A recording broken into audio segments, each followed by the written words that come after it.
Hello and welcome back to Dial H for Heroclix. I'm your sexy ranch hand co-host, Kalder Ness. This episode, we're going to be covering a generic gallery on the brute keyword and answering some of Malcolm's questions regarding the Kilted Classic. This is episode 343. Howdy, howdy, let's get rowdy.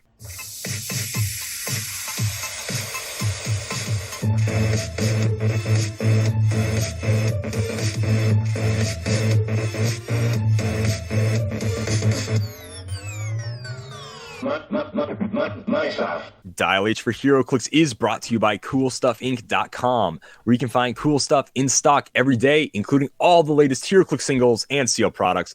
Make sure you check them out at CoolStuffInc.com. Joining me, as always, in the studio is the Dial H for Heroclix heavyweight champion, Simeon Bruce. What's going on, Simeon? That's me. Oh, yeah. Dig it. Not a lot going on, Calder. Not a lot going on.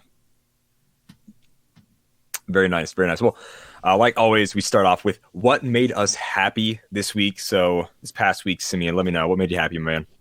Well, this last week got a lot better yesterday when Christmas was over. Finally, we can move on to good holidays. Don't. Like Halloween that's coming down the pipeline here in 10 months. I can't wait. Jeez. Gosh. That makes me happy. You're the worst. You're the worst. I was in the store today, and there were these two guys, and it's like, how are you doing? They basically said the same thing you did. They're like, better now that frickin' Christmas is over, but they didn't say frickin'. He was like, I know, dude. Gosh, my mom was like, don't be a Grinch. But I told her I've already been a Grinch. I'm going to be a Grinch for the rest of my life. And I wanted to fight these guys on behalf of Christmas. But I mean, like, whatever. I just went and I got my, like, bananas and eggs, and I left. But I was like, y'all really going to be talking smack about Christmas right now? Boy, I had to punch you in the freaking mouth. How dare Kurt you? Russell's a Santa Claus now, so you got to watch what you say because he's a good Santa Claus. Yeah, he's a good Christmas Santa Chronicles. Claus too. He's especially that first one. Definitely not that second one for sure. Oof. Oh, I didn't know there he's was good, a obviously. Oh, probably better off. Me. Let me just reiterate everything you told me about Wonder Woman. I'm going to tell you about that sequel. There you go. That's how I would say it. Yeah. Ooh, already starting off with the heat, talking smack about Wonder Woman. So obviously Christmas wasn't Christmas. It was Wonder Woman Day for you. So I'm sure you loved that. Let's not get into that. Let's talk about what made you happy this week. Let's keep it to good things, happy things. Okay, happy thoughts. So what made me happy was one of my friends did make me this shadow box kind of collage thing encapsulating some Thursday Throwdown, some Worlds pictures, just like a bunch of like pictures of me and Calder. There's one with Devin in it even, and just like a bunch of like nice comments and stuff like that. It was like a nice little like time capsule of like this last year of Dial H. It was pretty cool. It even lights up, and I like things that light up. I can't awesome and how much work went into the shadow box, listeners. And I'm forever reminded how doofy my face looked during Worlds. I don't know what was going on there. Simeon maybe looks Not worse as bad without as mine, his beard. I don't know. I had the evil goatee, which goatees just aren't. They're not made for my face. My face isn't made for goatees. They're not really flattering. No. Yeah. It is on my. It's going to permanently reside on my Heroclix shelf from now on, though. So I managed to sneak it in behind a bunch of figures. Got the new Prince format picture. It's got the us chugging beers, which is great. When we got our arms raised, like it's beautiful. It's pretty sick. I love the way it looks. Like it's awesome. Yeah, no, it's really cool. That for sure. That kind of made me happy this week, just seeing that, because it was a lot of work that went into it. It was really sweet. Yeah, for sure. But yeah, man, that's awesome. A lot of things made me happy this week, guys. I'm just a joyous. I love Christmas. I've been in A Christmas Carol as a play before, and I was Fred, and Fred loves Christmas, and I love Christmas. It was the easiest acting job I've ever had. Christmas is freaking awesome. This week, I got all my Black Friday stuff in. I sent it to my house, my home, because I know that's where I was going to be coming back for Christmas. So I got 2 new Captain America shields. I got a bunch of new Captain America stuff, which I loved. I bought a ton of Funko Pops. I got a Casey Jones one. I got all the new Sunny in Philadelphia Funko Pops that are from the Dayman play episode, which is my all-time favorite episode of Sunny in Philadelphia. So I'm super happy. Those are the pops they made. When I got back home, I sorted all of my Funko Pops so that way they're on display. They are the easiest thing to display, and they do kind of look nice. As much as I hate the fact that I collect these useless pieces of vinyl and keep them in a box, they are very aesthetically pleasing when they're on those big Funko Pop stack wall things, and they look very nice together. So I kind of set those up. I only have like 50 of these, so it's not really a big wall of Funko Pops. It's just sort of like some together.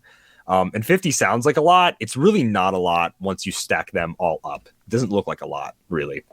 So that was cool. I also got a lot of stuff organized in my house. Me and Simeon very much are the same organization where we have just bins of stuff. And I want stuff to be on display, even if I can't see it. So a few years ago, Ash vs. Evil Dead had an auction, and I actually won some things on the auction. They were random set pieces. They aren't any cool props that you could honestly even notice in the show anywhere. But I was able to get them for $50. That's the important part, because like otherwise it would have been spending like $2,000 for a chainsaw or more. Same thing if I wanted a power glove or a boomstick or like shotgun shells or a screen used costume from Ash would be 500 plus, right? So for $50, I got the Athletics bedroom set, which is a pair of flat shoes that look like Chuck Taylor All-Stars, but they aren't that brand, but that's what they look like. A football and a weightlifting belt. And the most important thing is I had the Certificate of Authenticity official item from the production of Ash vs. Evil Dead from Stars. So I bought a shadow box for that, and I have that nicely displayed. That was like the biggest thing this week, was sort of like getting my stuff organized. But obviously I spent a lot of time. I had a mini Christmas party with my friends, and then I had Christmas Eve party with my family, which was like family that we haven't actually seen in a long time. So that was cool. Like that sector of cousins we haven't hung out with for a while. So that was really cool. And then Christmas Day, spent time with my family, got to play some of that Scooby-Doo Betrayal, which was awesome. And then watched like the Lego Star Wars Christmas Holiday Special, which was bad. It would have been better if it was a shot-for-shot remake of the original, to be honest with you. You could argue with me on that. This new one sucked. We watched Muppets A Christmas Carol, which was great. We watched the second Santa Chronicles, which is, like I said, your life won't get any better for watching it. And to paraphrase Simeon, your life won't get any better for watching it. It may certainly get worse or stay the same, and your life is probably better for not watching it. So yeah, that's what I do. But okay, talked for a long time. That's what made me happy. It was a lot of things. It was a great week, and there's honestly more. I love this time of year. It's not over yet. Technically, the 12 days of Christmas happen after Christmas. People seem to get confused on that part. It's not a countdown to Christmas. Even though it's over, we keep celebrating it. So for me, the Christmas spirit is very much alive until January, whatever. And then I'll finally stop celebrating Christmas. But for right now, I love it. Christmas is awesome. It's my favorite. So that was a super long intro to what made us happy. Don't worry, guys. I'll go back to having really bad weeks where nothing makes me happy like Simeon normally has, and we can get on with the show faster. So let's do a generic gallery.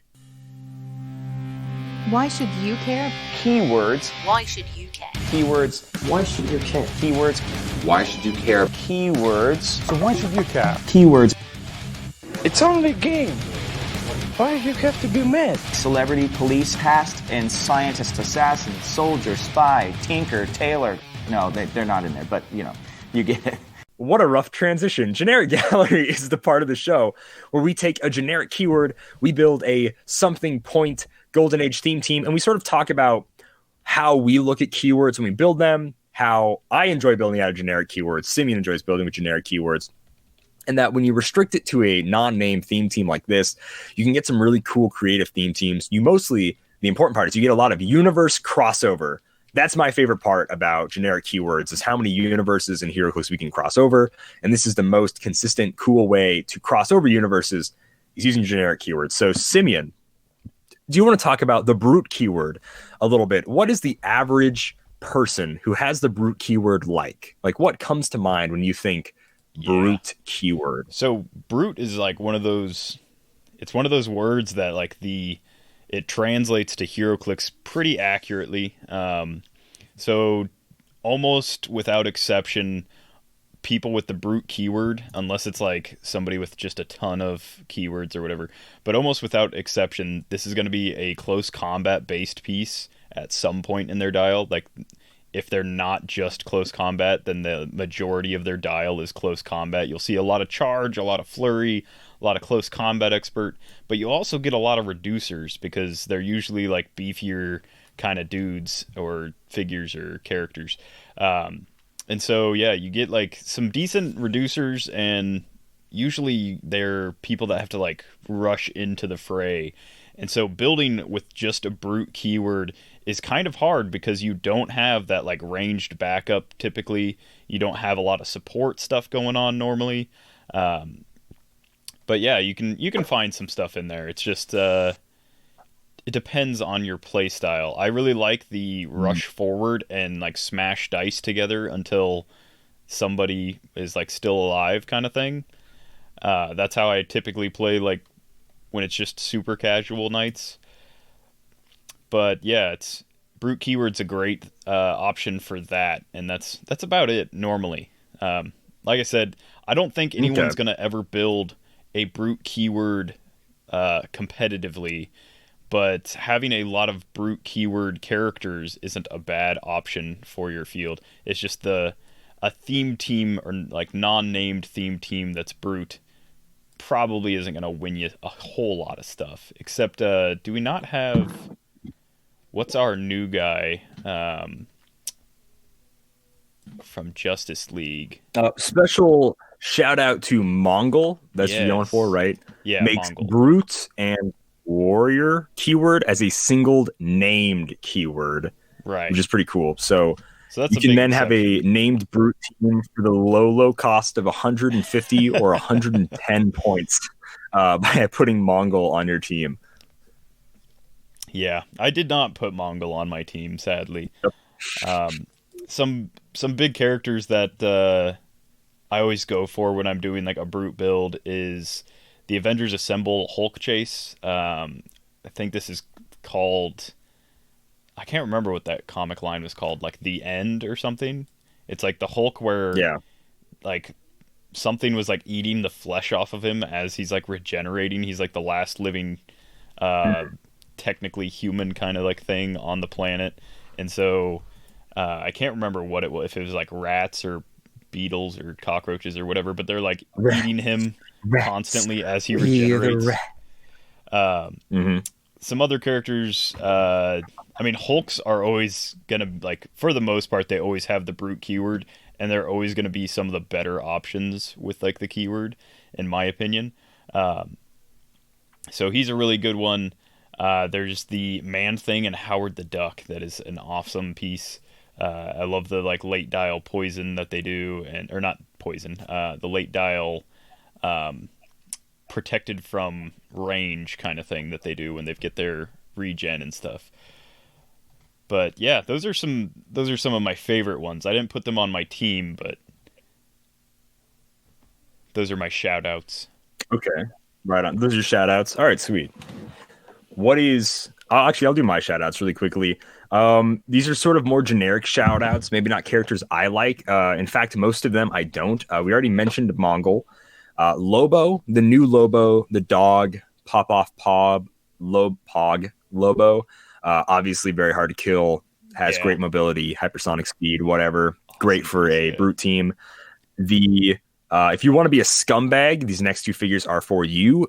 Vulture, the 019B Prime from Earth X, has the brute keyword. Obviously, when he charges, he makes an attack, he kills something, you get to charge again. So if you want to be a terrible human being, you play Vulture. If you want to be a slightly less terrible human being, but like still kind of a bad dude, you can play the new Juggernaut. I'm not going to dog anybody for playing the new Juggernaut right away because he's really cool and he's fun, and I just, people should just play him to try him out. He's just like obviously no brainer. He's pretty darn good, especially at 100 points. I mean, I think this Juggernaut's really cool. Of course, talking about the House of X 061 Juggernaut, and then of course Immortal Hulk. But the ones I really liked that I didn't work for this team was Casey Jones from the first TMNT set. Love Casey Jones, one of my favorite characters in like any media. He's great. I love the Minotaur from Captain America and the Avengers for 50 points is awesome. for having like a full dial prob, or he can use mystics, which is really cool. And he is not a like silver ringed figure, so honestly, playing a swarm team of these 50-point Minotaurs could be really, really fun. Also, the other Minotaur, which is also 50 points, gets rid of location bonuses and and only gives them the consolation. So that's really cool. I like that. It never really became a thing. 50 points was kind of too much for getting rid of a 5-point thing on your opponent's team, like wasn't that great. So like there's that. Yeah, there's also I also had Anthony Howard the Duck. I love that. Doug from Doug's Army fame is of course a brute keeper character. Doug. Although if you're building with Doug, you might as well just build Doug's Army. Yeah, you're building all the stuff, all of it. So another character I really like is Animus and Vamp from the Deadpool set. They didn't make it on this team because sadly I was like, whoa, Animus is great. She's a 9 speed, 10 attack, super strength, charge, 17 defense, 4 damage, up to 6 damage. That's really good. Being a 10 for 4 for 78 points, but also Hammerhead from this latest set is 30 points, and he is also a 10 for 4 when they charge, and they also have sidestep without super strength, and they have an 18 defense toughness. And you're like, man, maybe there is a little bit, not necessarily power creep, but just like better stats and point cost creep, not necessarily powers. But yeah, that was rough. But the cool thing about Animus and Vamp is Animus is one person. When they heal or take damage, they switch to Vamp, and Vamp is like more range based. Animus actually does have Pen Blast and 4 range top click. Let me look at what Vamp does really quick. Vamp was like the girl that would switch out with him. And yeah, she had running shot, and she could choose any character in 5 squares to their next turn. Standard powers that character possesses, as long as they're in 5. So you're like, I got a whole nother dial of powers. Any standard power they possessed, you could also use, which was really cool. Did not have to be friendly. Did not have to be opposed. Like, it can be anybody. So she had that for her first 4 cloaks of her life, and she had Pulse Wave on her last 2. So more ranged heavy person with the 5 range, the running shot right away was pretty cool. And obviously, neither of them had ways to heal. Actually, so you really were only switching when you took damage. The healing would have to be if you took enough damage to still be on Vamp. When you switch over to Vamp for her Absorbo belt, you could then like regen or something. But every time you switched, the other person got shape change until your next turn, which is really thematic and really cool. So I always liked Animus and Vamp. I always kind of like play that because Vamp had the shield keyword or whatever. Like I would put those on teams. They were fun. That's kind of a fun brute thing you can do. But Simeon, who made your brute team? So going through the list of brutes on just like the list of people that have this, I came across one of my favorite figures of all time. And this is the LE Absorbing Man from Invincible Iron Man. If you've played this game long enough, you've probably seen this guy on like the field at some point. I still think that he's really good for his points. Maybe not as amazing as he used to be. I know when like Nick Fury was like really big, he probably wouldn't have been played as much. There's a few characters that can get around like what he does, but he's 153 points, and we were building to 400-point teams for this because brutes are kind of beefy people. You need a little extra room to fit them in there. So for a little less than half my build, not quite half, but a huge chunk of my build, for 153 points, his dial is not impressive at all. He has 7 speed charge for his first 2 clicks with 9 attack. He starts with Quake and then gets 2 clicks of super strength. His defense value on his first click is a 15 and then a 16, then a 15, 15, and 14. His last 2 clicks he gets Flurry and Close Combat Expert, which isn't a great combo, but it's not the worst. And he's only 5 clicks long, so he's kind of awful on his dial alone. But when you add in his special defense power and his trait, he becomes pretty cool. So his trait is Absorbs anything. When Absorbing Man is hit with an object or is given a power action when adjacent to a heavy or light object, place that object on his character card and remove any other objects that are on it. When Absorbing Man has a light object on his character card, Modify his attack and damage values by +1, and when he has a heavy object on his character card, modify attack and damage values by +2. So he's one of those characters where just like permanently by placing like a heavy, and you can do this like next to your starting area, so he can do this without ever leaving the starting area because of the way object placement works. He can just have automatically an 11 for 5 on his top click, or like a 12 for 5 on Clix 3 and on click 5. So he's no slouch once you equip him with, like, quote unquote, equip him with one of those objects on his card. And that's just a permanent thing. I don't know why you would ever choose to take it off. You don't have to use it in an attack or anything. It's just automatically modifying his values by that. And then, so that fixes his attack and damage problem, but his defense is really weak, except he has this special Uru metal. So this is the Uru metal absorbing man. I guess I should have mentioned that. He's all silver, whereas the main set one was like half transformed, I think. He was just like regular, like metal, steel, whatever absorbing man. So his Uru Metal defense power is when Absorbing Man is dealt damage or healed, roll a d6 that can't be rerolled. Absorbing Man ignores the damage dealt or healed unless it is the same as the result of the d6. This power can't be countered or ignored. So, translating that to like the new kind of thing, the new vernacular, I guess. Can't be countered or ignored would be protected outwit, protected pulse wave. That's what those two things protected you from back in the day. There's still ways to get around this power nowadays. You can have people that like drop the protected outwit wording or whatever, but it's still like most people aren't going to be playing figures like that in Golden Age, or if they are, like you just keep him away from them because you don't want him to take a huge hit like that. But yeah, the D6 thing is pretty sweet. It means unless you're just really unlucky, it doesn't matter how many times they hit this guy, that you're just going to keep, like, most of the time, I would say. Every time I've played him, I'll be lucky, like, 90% of the time, and then it usually comes down to, like, the last couple attacks they throw that'll, like, cake him out, which they usually stop attacking after my character's KO'd. It's kind of a weird thing about this game. But yeah, that's Absorbing Man. He's got a lot of stayability. I really like him for that. And he's no slouch in the damage department. He's just a little slow.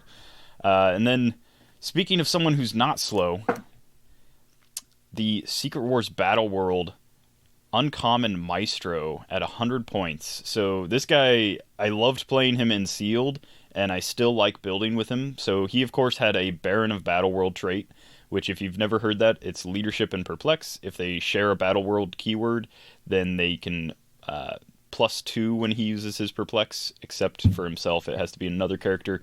And if they have a different Battle World keyword, he can -2 to their stats if it's an opposing character. So his Battle World keyword was Other. It worked with a lot. I think that was like the highest amount of keyword, like the highest amount of Battle World whatever was Other. Probably, yeah. Because there was a lot of niche characters. But yeah, so that's just good for this team. For this team, it's just Leadership Perplex, and that's fine. It's a great way to spend 100 points, in my opinion. And then he, of course, has Traded Steel Energy, which is awesome. He has a speed power on his the top of his 100-point line, where he's a 10 speed, and that is Charge, Improved Movement. This character can move through blocking terrain immediately after movement resolves, destroy all blocking terrain moved through. So, pretty good way to get through the map, make a path for the rest of the people, or just burst through like a barrier and make an attack. He starts with 2 clicks of Quake. He's got that speed power. He goes to Sidestep. He ends his dial with 2 clicks of Flurry. He starts with 2 clicks of Impervious, and then 3 clicks of Invulnerability, and 4 damage top dial, 3 damage the rest of his dial, and then he gets a special attack power on his last 3 clicks that is free, make a close attack. So with his Steel Energy, if you don't one-shot this guy, he's typically going to like Flurry and free attack you all in like the same turn. So he's basically gets like a triple flurry on his last 2 clicks, which is really fun. And that's really all that there is to this guy. He's Indom. Absorbing Man wasn't Indom. I should have mentioned that. That's one of the really bad things about him being 153 points. But Maestro's Indom, and he just kind of keeps trucking. Unless they get like a big Psychic Blast attack on him or outwit his defense and hit him really hard, he tends to stick around quite handily. And to round out the team, I guess not fully round out the team, but my last real figure is going to be the Batman Animated Series Super Rare Clayface. So this is he's also a real like headache to deal with, unless your team has a lot of outwit. So this guy's awesome for a lot of reasons, but the biggest one is not the fact that he's really slow and has average of like values. I'm not even really going to get into his dial. He goes between charge, plasticity for his whole dial. He goes between blades and super strength, and then gets 2 clicks of poison on the last end of his dial. And then the majority of his dial is impervious with 2 clicks of super senses towards the end, and then his last 2 clicks are regen. But that's not really like the interesting stuff. That's just kind of things that work with his traits, or his trait and his special damage power. So his trait is Renew You.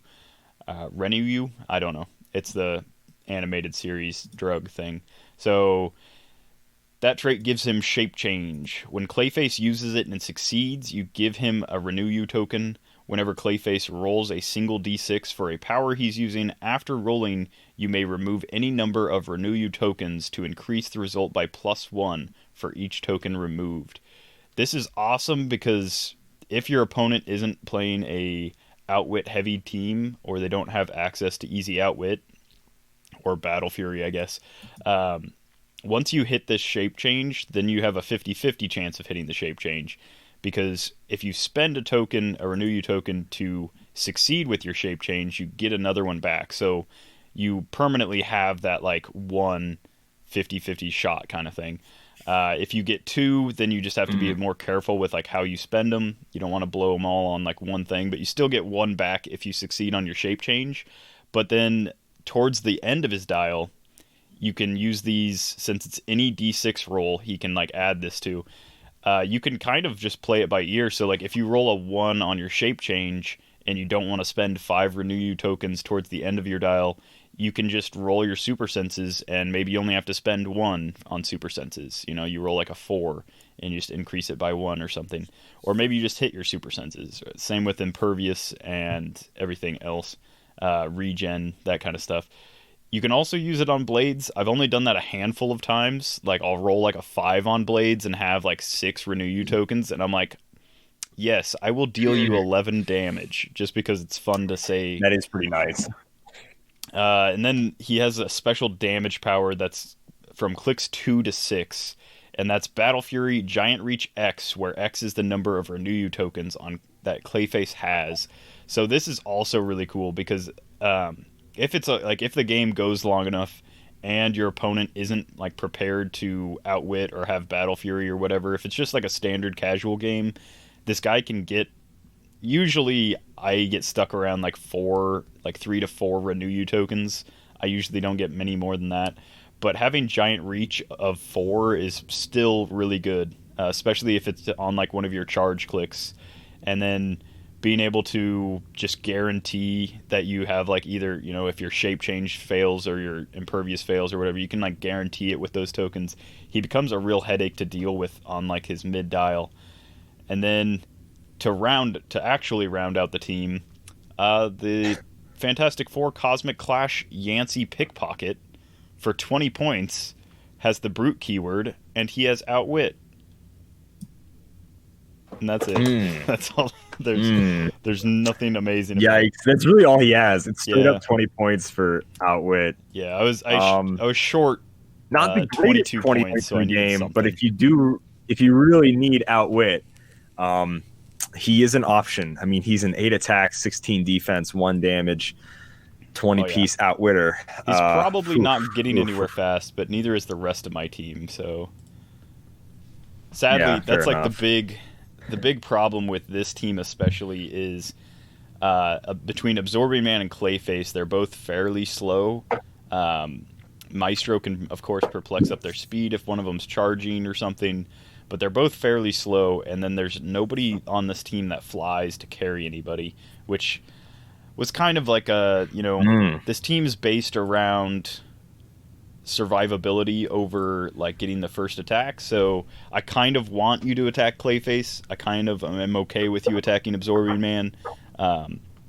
Maestro, of course, has to close the gap faster than the other two to actually use his steel energy and keep hitting to keep staying alive. But well, I'm very happy that Simeon went first because my team also originally had that Absorbing Man on it. He is just good. That defense power is tough. It's tough to beat, but not wanting to also have him on it, I was able to make some changes to the team, which I think is fun. I think it's fine. So Simeon mentioned not having a lot of flight, not having a lot of mobility. I have these kids 002 something 19 whatever Guy Gardner to fill that gap. So Guy Gardner's got the brute keyword. Is the only Guy Gardner I think with the brute keyword, which I was a little surprised at. But I like it. For 75 points, he has the Green Lantern Corps team ability, which of course lets him carry 8 people. With his Green Lantern sector of 2814, that trait gives him phasing teleport, and he uses it. He can carry characters with the wing symbol if they share a keyword with him. I don't think any of these guys have flight, but it is just nice. So basically, he can phasing teleport, carry my whole team up, which is super cool. He has Charge Sidestep Flurry on his last 3 clicks of his dial, and his opening dial, he has Charge Quake with a 4 damage, 11 attack, which is awesome. And then in the middle-ish 3 clicks, so click 2 through 4, he has Close Combat Expert with a giant reach of 3, and he also has the Charge Flurry power on one of those clicks, and he also has Charge on one of those clicks. So you can giant reach 3 charge, Close Combat Expert, giant reach 3. It's pretty awesome.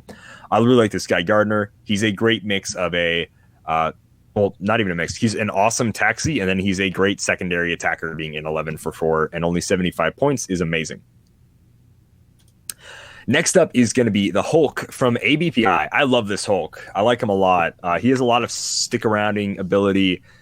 He's just cool. He's the smart Hulk, the Hulk with the full pants, almost full pants. I don't know. He's got a 12 attack, 5 damage with 11 speed, super strength, 18 defense, impervious with outwit. He ignores blocking terrain and immediately destroys it when he moves through it.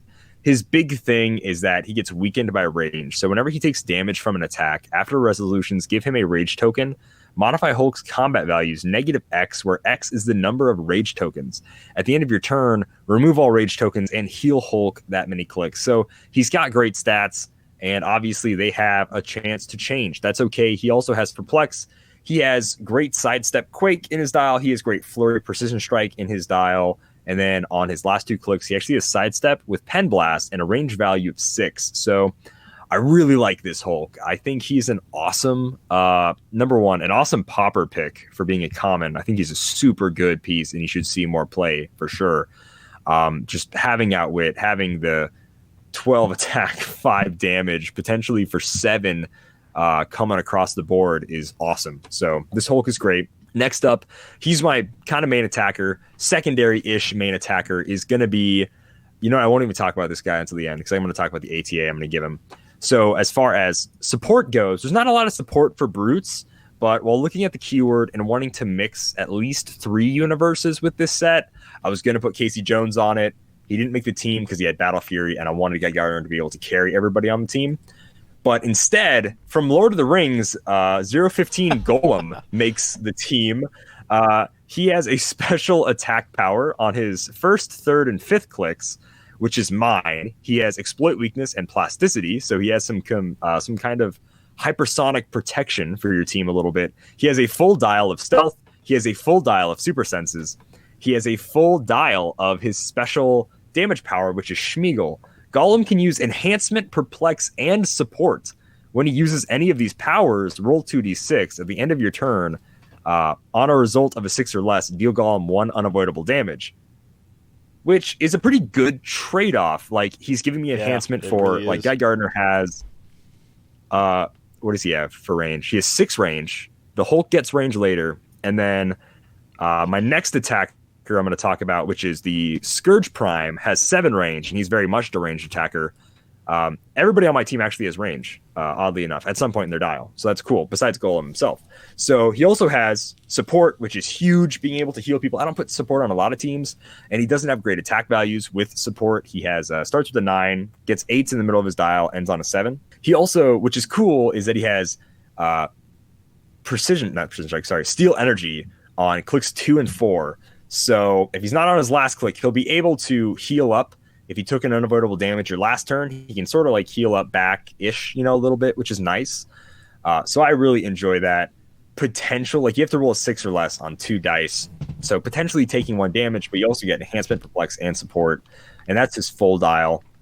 I really like this. I really like this Golem, and I haven't found more places to use him. So I think he's a really cool support figure.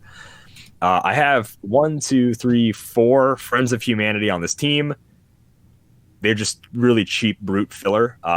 Kind of hoping I just roll onto one that has Plasticity Poison. Hoping I roll onto one that has Sidestep, Range Combat Expert. Really hoping I roll onto one with like the Flurry and Power. That's huge for this team. If they all get Flurry and Power, that's awesome. Really, there's not a terrible click. The worst click is probably click number 5 when they only have Blades with Willpower. And everything besides that, I'm fine with. So 4 Friends of Humanity. Like I said, Guy Gardner can carry the whole team, so why not have them? And then to talk about my last attacker, which is the 029B Scourge. I freaking love this Scourge. I want to play him more. I've already played him a ton. It just shows you how much I freaking love this version of Scourge. This is the last laugh Scourge. I played him a lot. He has a trait, which is I'll stay behind and laugh, and the last laugh will be mine. Free, once per game, generate a last laugh marker in the square Scourge occupies. As long as Scourge occupies the square of the last laugh marker, he modifies his defense value +2, and he takes a maximum of 1 damage from attacks, and he can't be moved or placed by opposing characters. Awesome. Protected from their TK, whatever. If they might control him, they can move him, whatever. Doesn't really matter too much.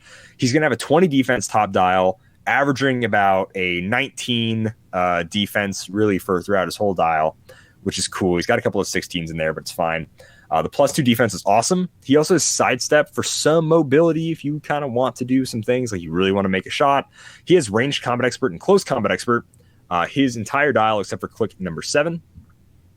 So that's why the enhancement is nice. He averages really a 10 attack throughout his whole dial. He starts with a 10. He's only a 10 for 3, which is why the enhancement from from Golem is nice. The perplex is nice. But of course, obviously, range combat expert, close combat expert makes up for that. He does not have willpower on his top click. He only gets it on all his last clicks except for his stop click. So on clicks 3 through 6, he has willpower. He also has a lot of steel energy on his last 5 clicks of his dial, which is really nice.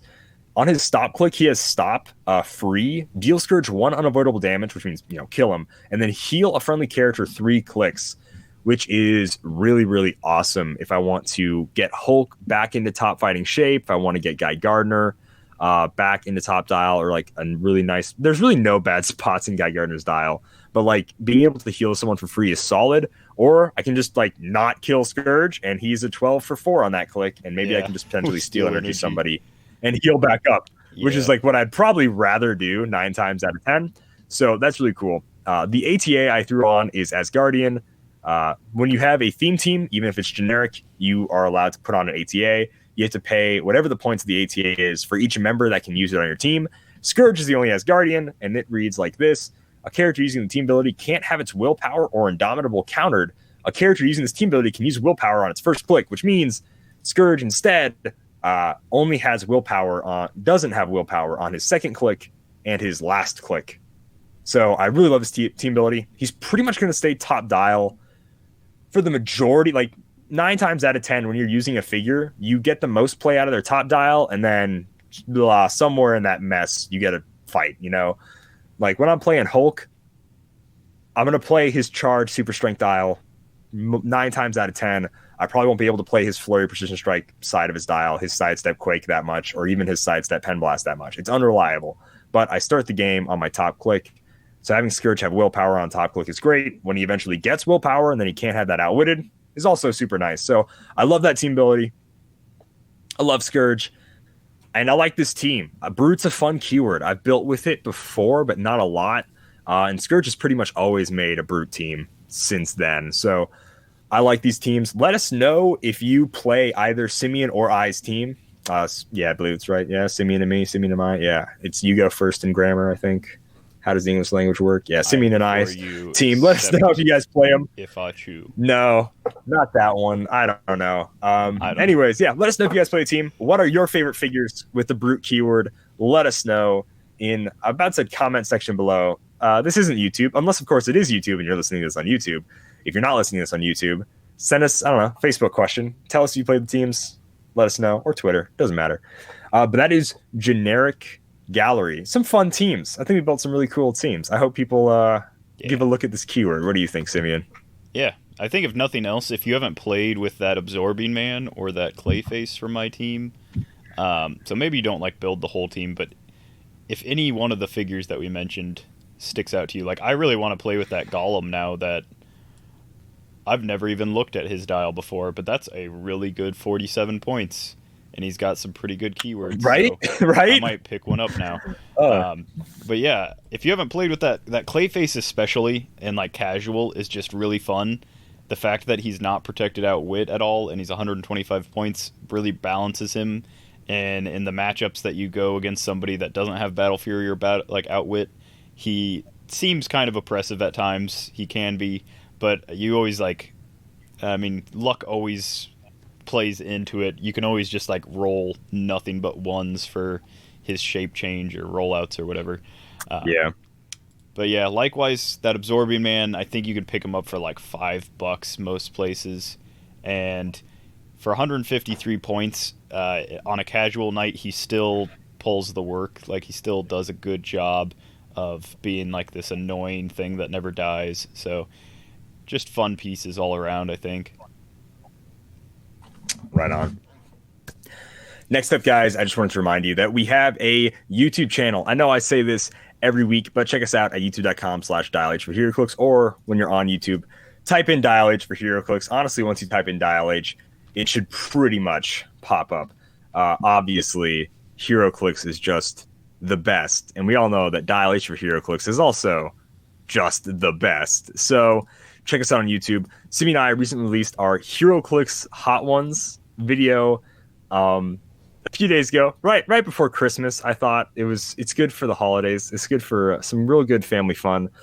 And we just wanted to talk a little bit about what went into that video, and then maybe some behind the scenes stuff that a lot of you guys may not know. So if you haven't seen the Heroclix Hot Ones video, I'll put in the podcast description when we go back to talking about normal Heroclix, and you can go ahead and skip forward, but definitely come back after you watch that video because it's a lot of fun. If you don't know what Hot Ones is, it's basically it's a channel called First We Feast. They interview celebrities while eating spicy wings in like before every question. So their spices are probably a lot healthier than ours. I assume less chemical being used and more natural something, I imagine. I don't know. I always just feel like Buffalo Wild Wings and Wingstop are just like, what's, some bug killer we can put in these bad boys to just really make it burn. That's how it felt. I think their hot sauces, I think they have plain wings and they put like drops of hot sauce on their wings. I don't think they actually have soaking wet, sauced up wings like we did. So basically Hot Ones is they ask a celebrity interview, and the questions are honestly, they say even hotter questions. They're kind of like average questions, to be honest with you. They're pretty normal. Like, you're asking me questions about my life. It's not very hard for me to answer those questions because it's my life. I'm the professional of knowing what I know. So they ask celebrity questions while eating hot wings. It normally gets pretty crazy depending on who you watch. My favorites, like if I had to recommend for like getting a good feel of what it's about, I think the Shaquille O'Neal episode and the Shia LaBeouf episode are my favorites for Hot Ones, for you guys to get a grasp of like how that show sort of works. Simeon, do you have any episodes you'd recommend that they might want to check out so they understand what's going on before they watch our spoof of it? I really like the Gordon Ramsay one because Gordon Ramsay's like more. Oh yeah, he's more cultured than like I'm willing to say he's, as far as food goes, he's got a like better palate and he's more refined taste than most of the people that they bring on. So like seeing him just like cringe at like not only like the flavor but also like the texture of the wings. He's like, where did you even get these wings? These are like disgusting. Like it's funny, and then he's in so much pain by the end of it that it's like, haha, talk trash about my wings. He handled those wings about as good as I handled ours, but like worse so because they were probably hotter. Oh, like he did not have much for spice tolerance than I thought he would. He like begins instantly like chugging like water and milk, and then at one point he pulls out like a box of donuts and just starts like eating donuts. Yeah, that was so weird. But all right, so for our game, what we did, since we were not interviewing each other or anything, we were instead playing a Heroclix game. It was a Christmas-themed game. Simeon played the Nightmare Before Christmas as best he could in Heroclix. I played Year Without a Santa Claus the best I could in Heroclix. And we played. It was a nice, friendly game. 400 points golden. Doesn't get much friendlier than that. And we just ate a wing at the beginning of each round, much like our Extreme Rules, which if you haven't seen our WWE Extreme Rules game, once again, it's on our YouTube. Check it out. It's a lot of fun. It's the most unique Heroclix gameplay you guys will see from literally anyone. So it's totally worth your time. This one is only 50 minutes long, which is about average for a Heroclix game. If you mix in the fact that we are also in severe pain for most of it. So yeah, we real also quick like behind introduce our characters and eat. Yeah. So the actual gameplay is probably only like 40 minutes, but yeah. It's probably pretty low. And that's after cutting out 10 minutes of silence and chewing and staring into the abyss of like, what have we done? I can't believe we did this to ourselves. Stare back. That was definitely some cut content. Oh yeah, that content probably getting up for the Patreon later, or maybe not. I don't know. But if you want to watch us just sort of stare and chew, and it's nothing at all Heroclix related, just pain, then we'll probably put that up on the Patreon for sure. But this video, I've been wanting to not really do this for a while, but probably sometime after Extreme Rules happened, I was like, man, we should do Heroclix where we like just mimic Hot Ones pretty much. After I saw like a Penguin Zero video of him with voiceover Pete, I'm saying a lot of names. If people don't know internet culture, they're so confused by these names. But anyways, they basically mimicked Hot Ones. And I was like, well, Hot Ones isn't going to get mad at us, little 500 subscriber YouTube channel that can barely pull 200 views on a video that's not me making fun of the watch list or reacting to Sting and probably pulling views from like non-Heroclix players. Like we don't get a lot of views. So Hot Ones isn't going to like take our channel down. First We Feast isn't going to be like, witch hunting us with like pitchforks and stuff. They don't care, especially if they don't mess with that guy who's got like a way bigger following and is blatantly copying their total setup. Yeah. Then that's fine. We're not even totally doing something different. So there wouldn't be exactly. Any, like, so we're money fine for us to like take away from them anyhow. For sure. So to get prepared, we buy all these wings. You instantly get a good smell of it all. You guys don't even want to know. After a while, I lost sense of smell, or I just was so used to the heat smell that there was not affecting me. But you guys probably don't want to know what it smelled like in that video. Not that we're gassy or anything, but like it was just so much different colliding hot sauce. Ugh, yeah. It was crazy. If you want to like get a sample of it, just go to your like camera local setup sauna was so and put some cayenne peppers on like the hot rocks and just sit in there for like 40 minutes. So after the first few wings, they were hitting me pretty bad. Simeon, I will note, I've watched this video like 3 times. Once with my family on Christmas because they really wanted to. My dad loves the Hot Ones show. Sometimes when we go to restaurants, he's like, "Oh, son, you should get like the hottest wings here." We can't handle spice. We're from up north. There's no part of our cultural or heritage that is spicy. I live on a reservation. The spiciest, like, we literally have something called fry bread, which is awesome, but it's not spicy. It's not like it's an Indian taco. It's not like a normal taco where you get like hot or they put salsa on it. They don't put salsa on it. They don't put any of that stuff on it. And like sometimes they dip it in this really gross blueberry sauce that literally tastes like nothing. So and I'm also then half Norwegian. So like none of my anything has prepared me for spicy food whatsoever. Simeon, however, takes it like a champ. I can tell he's like rocked mentally. Yeah. But I didn't realize how much I coughed and like died on screen. I put on a strong while face. playing, and I'm a very stoic person, I like to think. But yes, deep inside, I was dead to the world, and I was just going through the motions most of the time.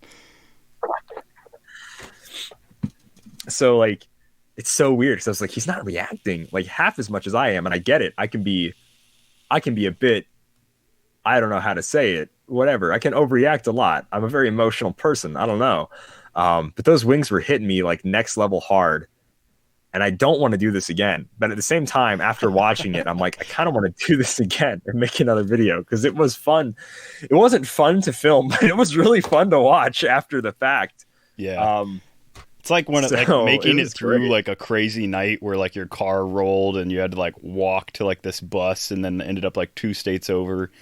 And like looking back on that night, like 3 weeks later, you're like, man, that really sucked, but what an adventure. It's kind of like that.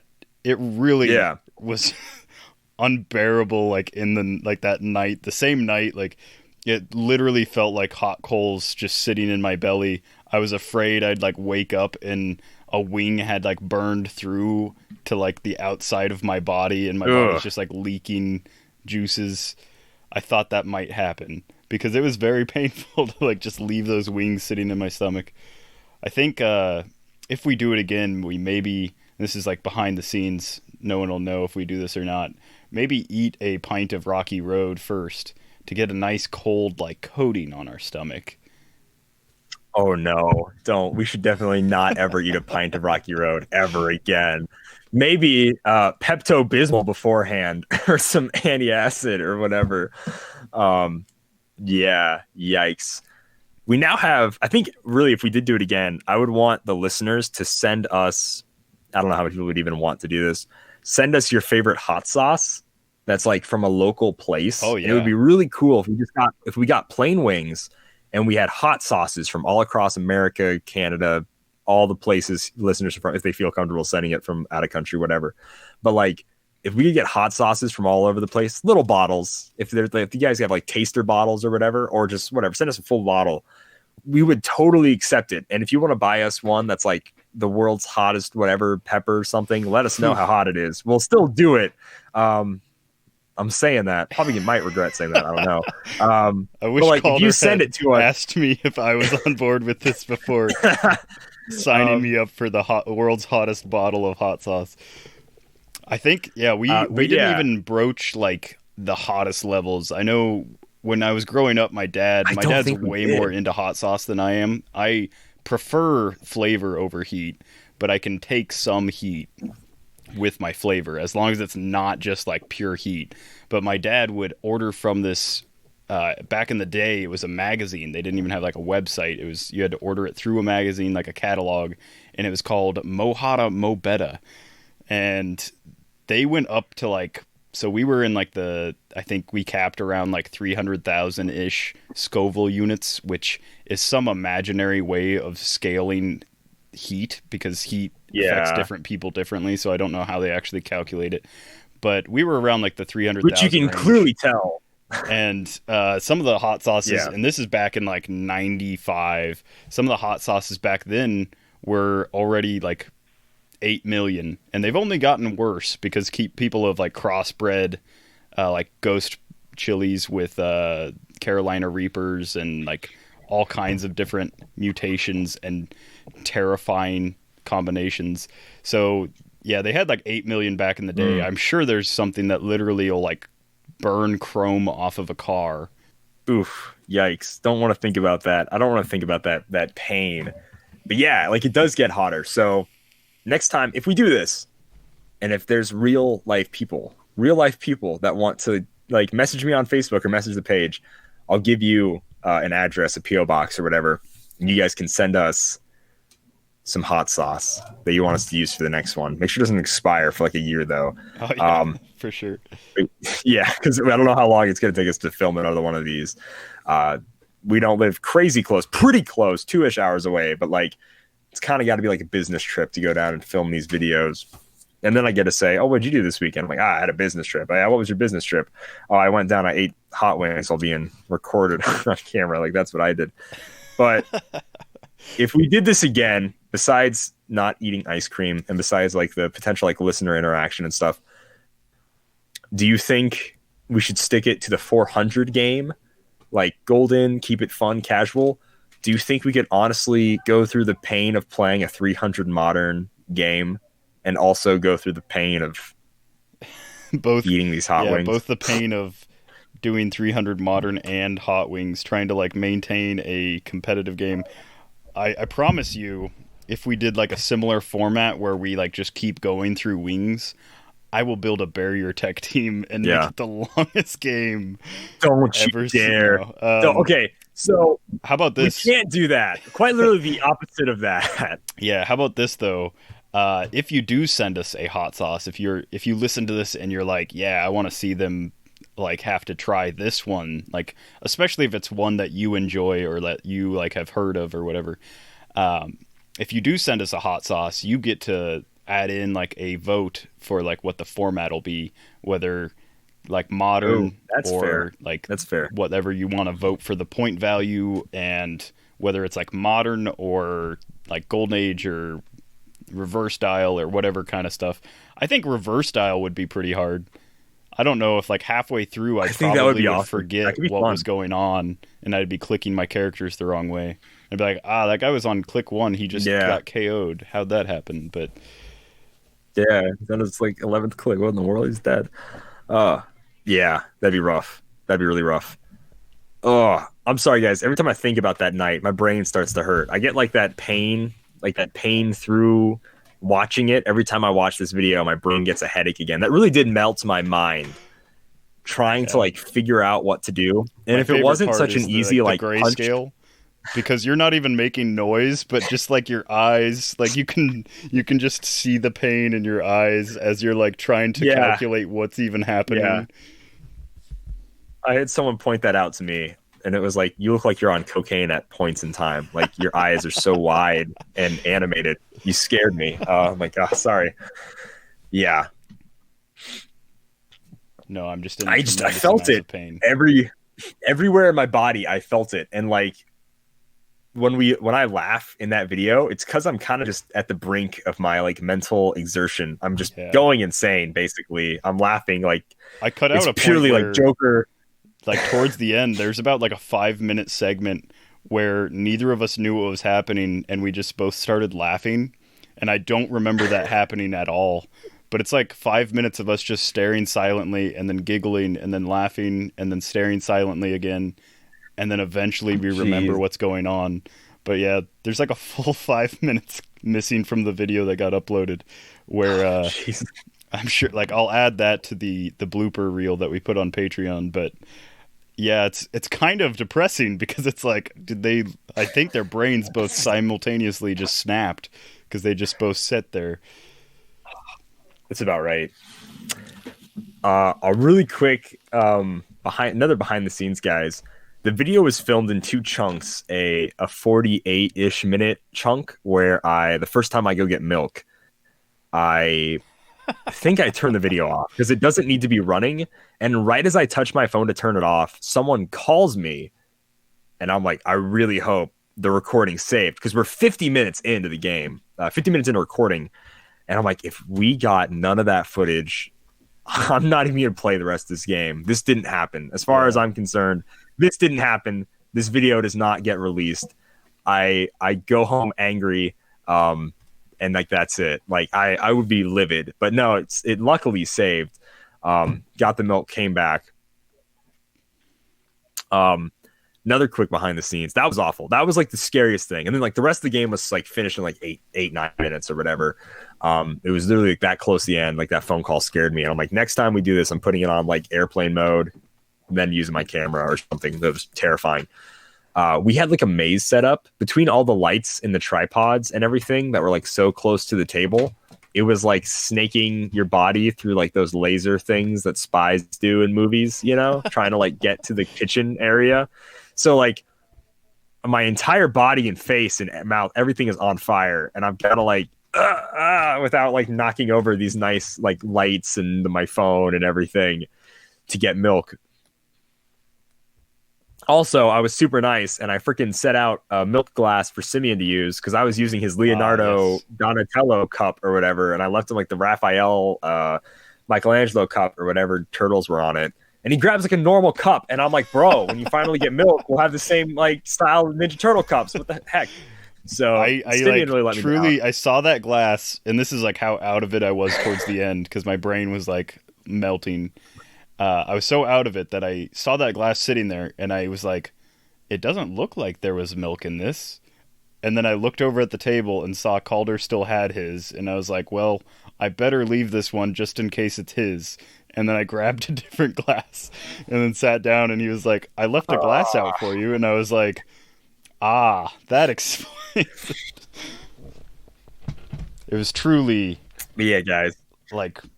I don't know. I think if you, like you say at one point in the video that it's like truth serum, and it kind of was, but more so just like revert your brain to like infantile kind of stuff. Like, I don't know. I say that right after I say like when I dated a 4 or something, and the truth is I would never date a 4. Come on, guys. Have you seen me? Like, let's get real.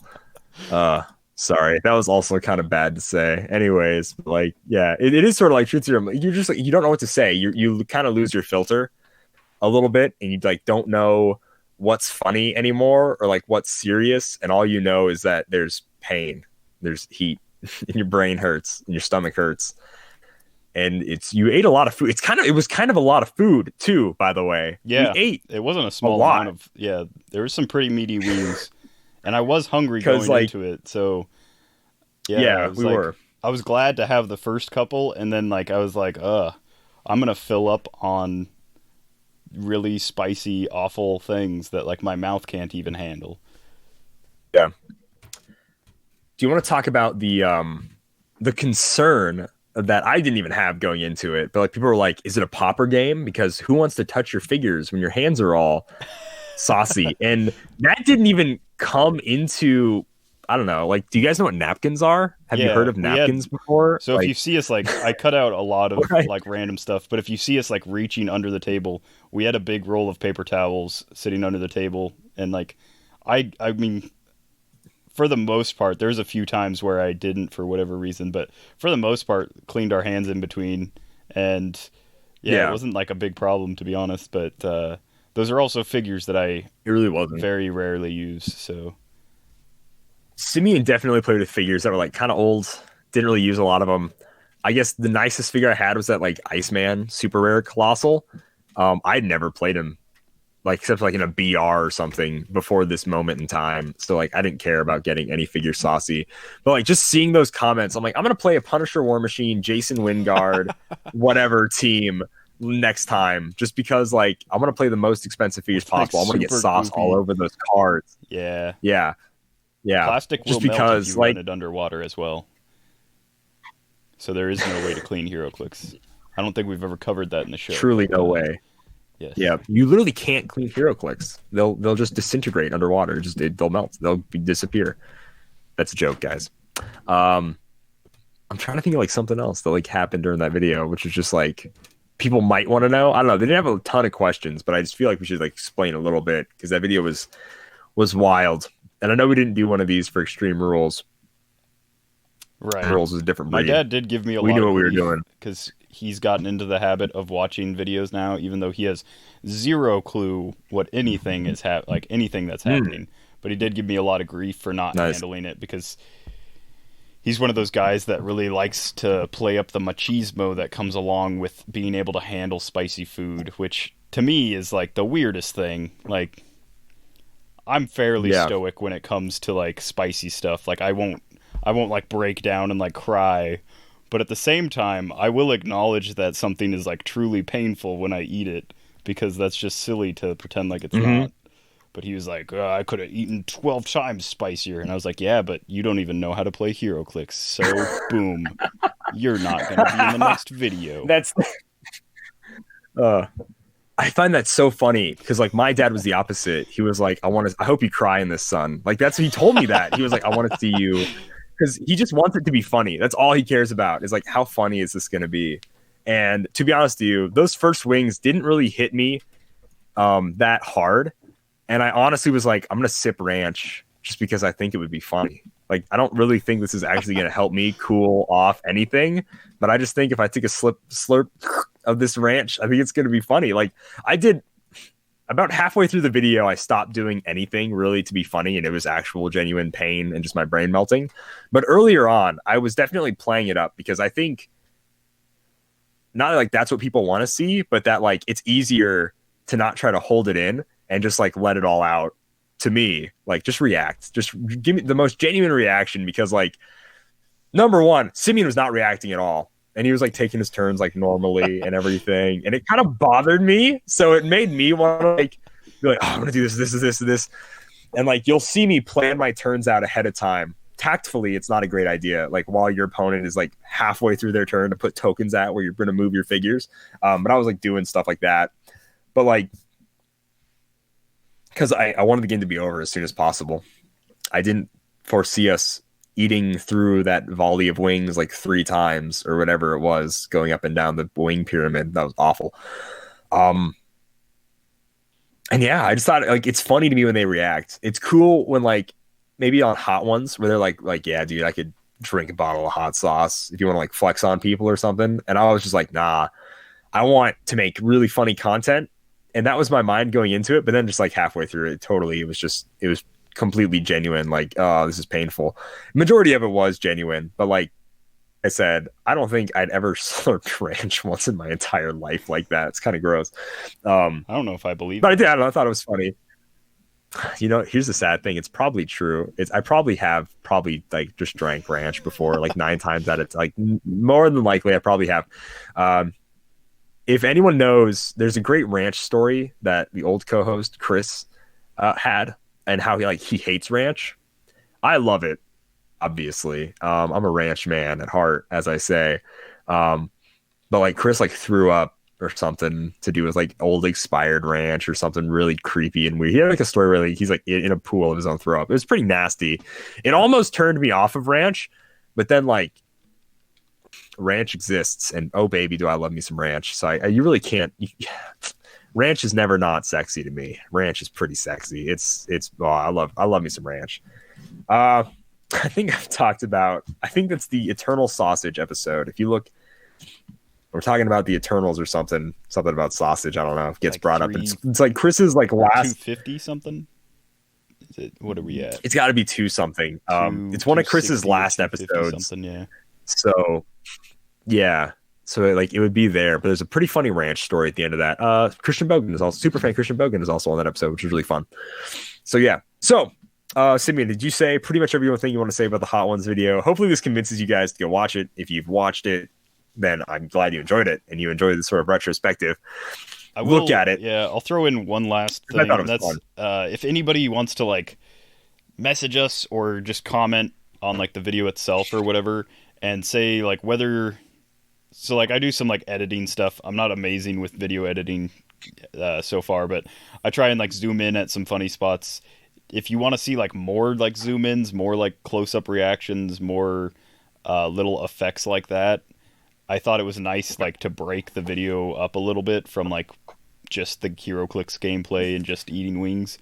If you want to see more, then I didn't want to do too many because I didn't want it to like detract from like the actual video. But at the same time, after like rewatching it, I felt like there wasn't quite enough. Like I could have done a few more. And so let me know what you guys thought about those. And if you do video editing, one piece of... you could like tell me how I did it bad. I don't know. We can see. You can see. I will say one thing. All the close-up shots were of me. You do funny stuff too. Don't like. There was only one. There's one of me, and it literally for like a split second it zooms in on my sweaty forehead. because my forehead was like glistening at one point because of like how much I was like sweating from the wings. Yeah, the sweat was crazy. I didn't sweat at all, and I thought like Simeon was like, you really couldn't tell crazily in the video, but it was kind of weird how much he was sweating. It was Yeah, a little off-putting. if you look at my forehead at the beginning and then you fast forward to like minute 40, you can see the noticeable difference. Yeah, the lights really captured it well. But all right, guys. Hopefully that convinces you. Go check out our YouTube channel. Tell other people. Like, I want to grow our YouTube channel. We kind of like talked about, this sort of being our side project. It's really fun. I just enjoy making the content. And obviously, in order for me to like drive down, go see Sydney or whatever, it's the most expensive stuff we're making, even though I love doing it. So yeah, let us know if you guys want to see more. And as always, thank you so much for watching.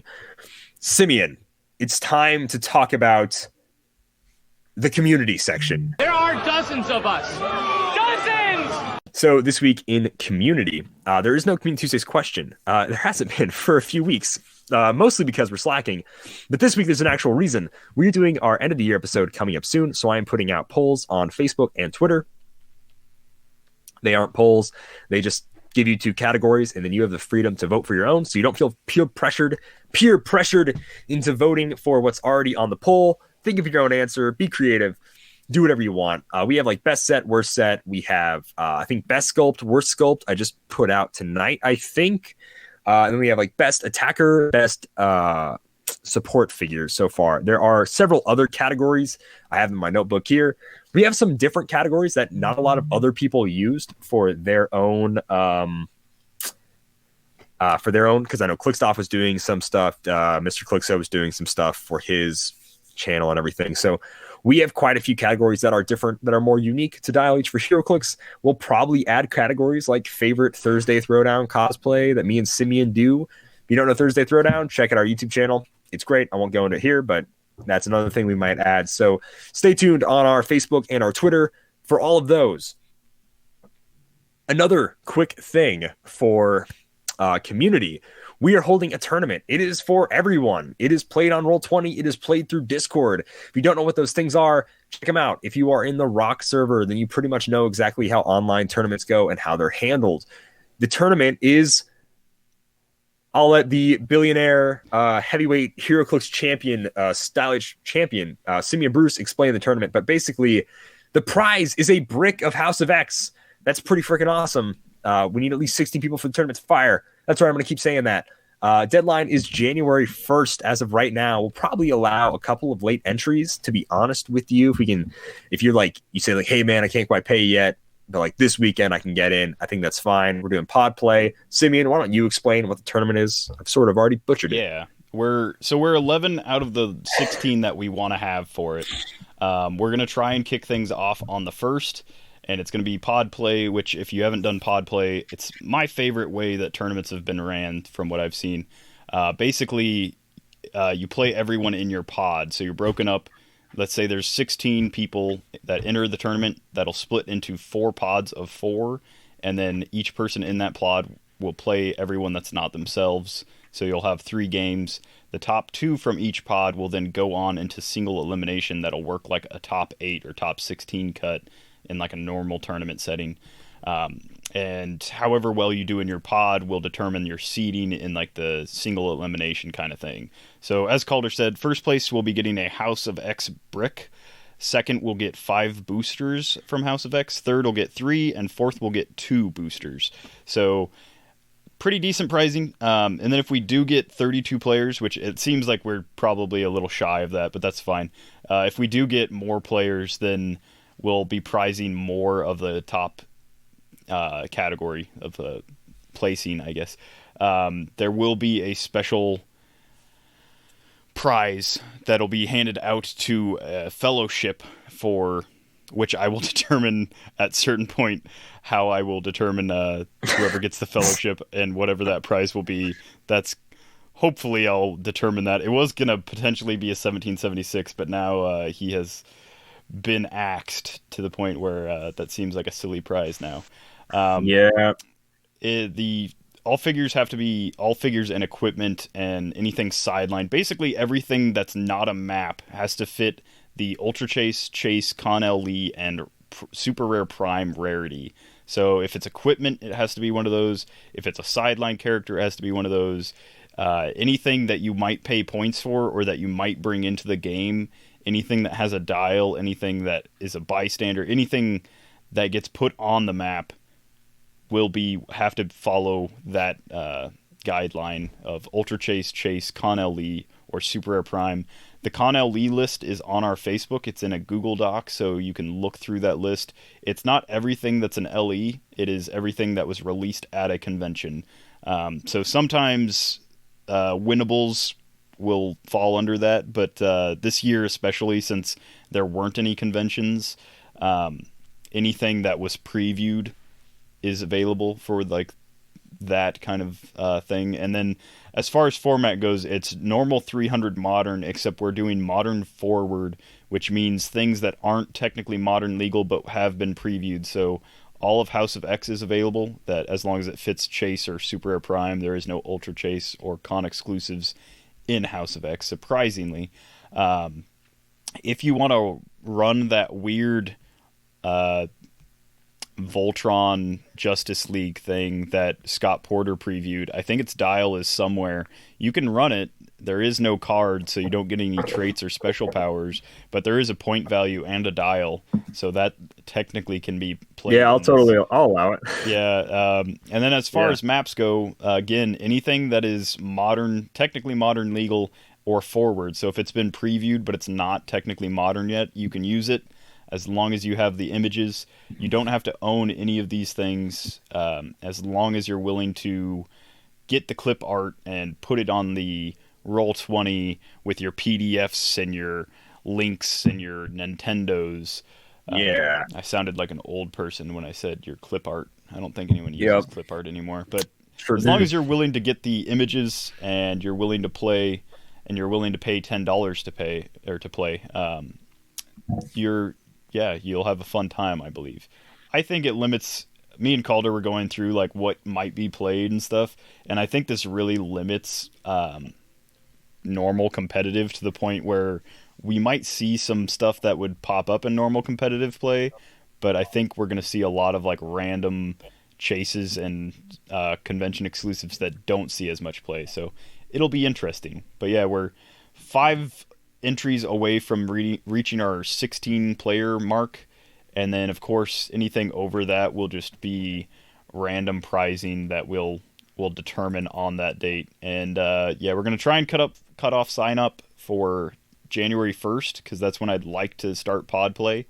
And then as long as you can manage to schedule with your other people in your pod, so you'll have to schedule with 3 people probably, maybe only 2 depending on how pods work out, but you'll have to schedule with those people, and then you'll be able to play anytime that following week up to probably the 8th, before we are going to cut off, make sure that, because we don't want to give you all the time in the world to schedule matches. We'd like to force you to make it work a little bit faster so that not everyone's waiting around for a few people to finish. But once pod play's over, it'll be sometime after the 8th, and then we'll move into single elimination, and that'll just be whenever those people can schedule it. So that's basically everything. I'm sure there's a few questions that I missed in there. But pushing off your game for months and months and months, you will be disqualified very quickly. This tournament will not be allowed to run for more than that's not what a prince would do. Princes are preferably just 2 months. Exactly. But all right, the Prince tournament should be fun. I know we should probably build some fun teams for it, just me and you, see what we would play in this tournament, in this format. That'd be cool. And then I can't wait to see all the creativity that other people are going to... Well, that would be fun. That is nice about it, is not having to show ownership. And 30 Brainiacs on main force. Oh, yes, that's true. Very nice. All right, next up in community, we have questions from the man in Japan. That's right, it's time for a Malcolm Rush question block. That's in Japan! Japan? No, I can't go to Japan. This question block is actually from August 10th. That's right. we waited a very long time to answer these questions. It's September 15th or August 10th. I don't know how these dates work on the... But anyways, he says, don't answer these until the Kilted Classic is finished. The Kilted Classic was a tournament held by PJ Bolin. Yep, just PJ Bolin. I was going to say and Scott Crampton, but that wouldn't make sense. It really was just PJ Bolin that was in charge of this tournament. I don't say that to make fun of Scott. I say that because Scott competed in the tournament, so obviously he was not running it because he was competing. Duh, of course. So it was ran by PJ Bolin of Critical Clix co-host fame. And the main thing of this tournament was that everything that won the prior round, it was double elimination. So if you lose once, you're fine. You're in a loser's bracket. You lose twice, you're out of the tournament. There's over 100 people in this tournament. It's an awesome idea because everything that wins is then not playable next round. So that's the map, it's the sideline, it's all this stuff. Everything that would be on your build sheet, but only the map you physically played on, would then be not allowed. So that was really cool. Really, really cool. So he goes on to say, did you play in the Kilted Classic and how well did you do? Simeon, did you play in the Kilted Classic? If so, how well did you do? Yes, I did play. I made it to round 3, which isn't as impressive as it sounds. I went 1-2, so I won my first game and then lost my subsequent second and third games. So didn't do great. I made in the second round, I made a pretty obvious mistake that as soon as I realized it, I was that's game. And I did my best to recover from it, but there really was no bringing it back. I really liked my second round team too, and so I'm really sad that one didn't win. And I'm really sad that my first round team did win because that was my least favorite team that I built. Same thing. I lost in the third round. I lost in the first round, won the next game, but I also didn't play it. The guy just was like, hey, won't be able to make it happen. I'm just going to drop. You can win. Based on what his team was going to be, though, I'm 90% sure my team would have beaten it. But obviously, aren't we all? And then the next round, I lost. So that is where I ended up very similar in the bracket. But my last game, I had just terrible luck. I will totally blame it on luck because it was bad. Number 2, if you played, what was some of the different kinds of teams you played during the tournament? So, Simeon, what was probably one of the more unique builds that you used for the tournament? Yeah. So my 3 teams was a Wendigo Swarm, a Witch Queen with WWE stuff, and then I think my third team was more WWE because I knew I was going to probably lose in the third round, and if I was going to lose in the tournament, I just wanted to play something that I enjoyed, which was a full WWE team. So I think I went Prez Ricard WWE. My favorite team out of the 3 that I did run was the Witch Queen WWE. So if you don't know what Witch Queen does, on the 150 point dial, she's got the Baroness of Battleworld. Weird World is her keyword. But she's got the Baroness of Battleworld keyword. She has a special speed power on her 150 point line, which you only get 2 clicks for 50 points. You're paying a premium of 25 points per click for that top dial. But on those clicks, she has Mastermind, I think Probability Control, and then a special speed power that gives her Flight, and then every speed power except Stealth and Earthbound Neutralized. Which it just says every speed power. She has access to every speed power except Earthbound and Stealth. And so when you combine that with a WWE ring, or as I did with Asuka, one of my favorite low point WWE characters, when you combine it with that, she suddenly gets Sidestep and Nimble, which means she can move 3 squares for free instead of just 2 with Sidestep. Nimble gives you a +2 breakaway. You can use Flying Leap, you can use Running Shot, you can do a bunch of stuff, but the most important one to me is Slingshot. So Slingshot is the WWE version of Force Blast in a way. It gives you knockback. You can knock back characters that can use combat reflexes and charge, so it gets rid of those 2 caveats that knockback normally checks for. You also get to choose the direction of the knockback, which is really fun because that means you can throw them into a wall, off a ledge, straight towards yourself.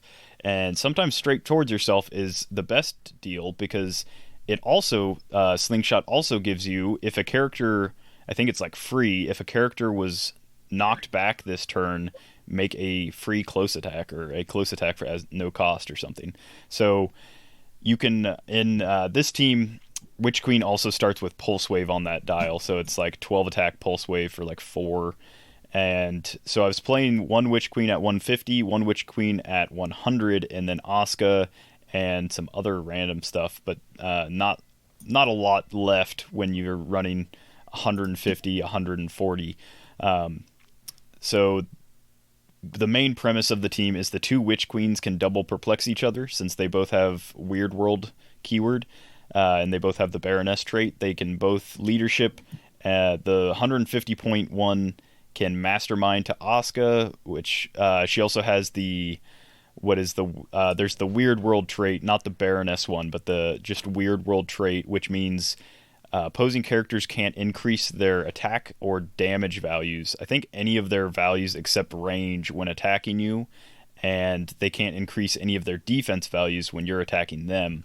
So basically, the average damage output before perplex or any modifiers is about 3. So my idea was that I'll mastermind a 3 damage attack from Witch Queen to Asuka that'll put her on her 18 combat reflexes click with her blue dial, so she can't be shot from range, basically making her a permanent 20. Of course, she can be poisoned or something, but it's just a really good click to have Asuka on. It also gives her she's on the Asuka lock, that dial, so that's a really good thing to have going on. And then the other thing is Witch Queen just becomes extremely mobile with those WWE powers. So again, she's got sidestep, nimble, she can hypersonic, she's got 12 speed. You've also got a perplex that she can put into speed if you need to, and then you've got that slingshot thing to bring people close to you or whatever. But my main idea was that I could pulse wave somebody, gets rid of their defense powers, gets rid of all their powers during the duration of the pulse wave. So knockback would be checked during that, so I can throw them into a wall or off a ledge during that pulse wave with my slingshot, dealing them additional damage even if they would normally have invulnerability or invincible or something. I can just pulse wave them, throw them off a wall or throw them off a ledge or into a wall and deal them that extra damage. It's a really fun team. I had an early chance to make a hypersonic run and take out, I was going against a Wakanda themed team with the 10 million BC Black Panther, and I had an early shot at going for him. He had a 19 defense, and he had super senses, which is the scariest thing, because if Witch Queen misses, she loses that speed power for the rest of the game. So that was my one fear was that he'd hit super senses, not realizing that his team was extremely mobile as well, and he had 3 outwits, which just really nerfed my team as soon as he got within range with them. And so I had one shot where Witch Queen could have hypersonicked up, and I really wanted to wait till I could running shot pulse wave, but that wasn't going to happen. And I was maybe I could hypersonic up and punch him, and I would have been able to just take him out in one turn, because I could have had a 14 attack, definitely been able to hit, and then I'd just have to worry about his super senses. So depending on how that would have worked out, it might have ended the same, but I would have at least gotten my one big cool WWE shot off, and that would have been all that I really wanted anyhow. But yeah, that was the best, or my favorite team. Also the most disappointing matchup, and that's just because I'm not used to playing the team. I had designed it the night before the game, so I wasn't completely worked out on the bugs, and I just was way more cautious than I should have been. I should have just gone crazy and sent my people out there and seen what happened. But yeah.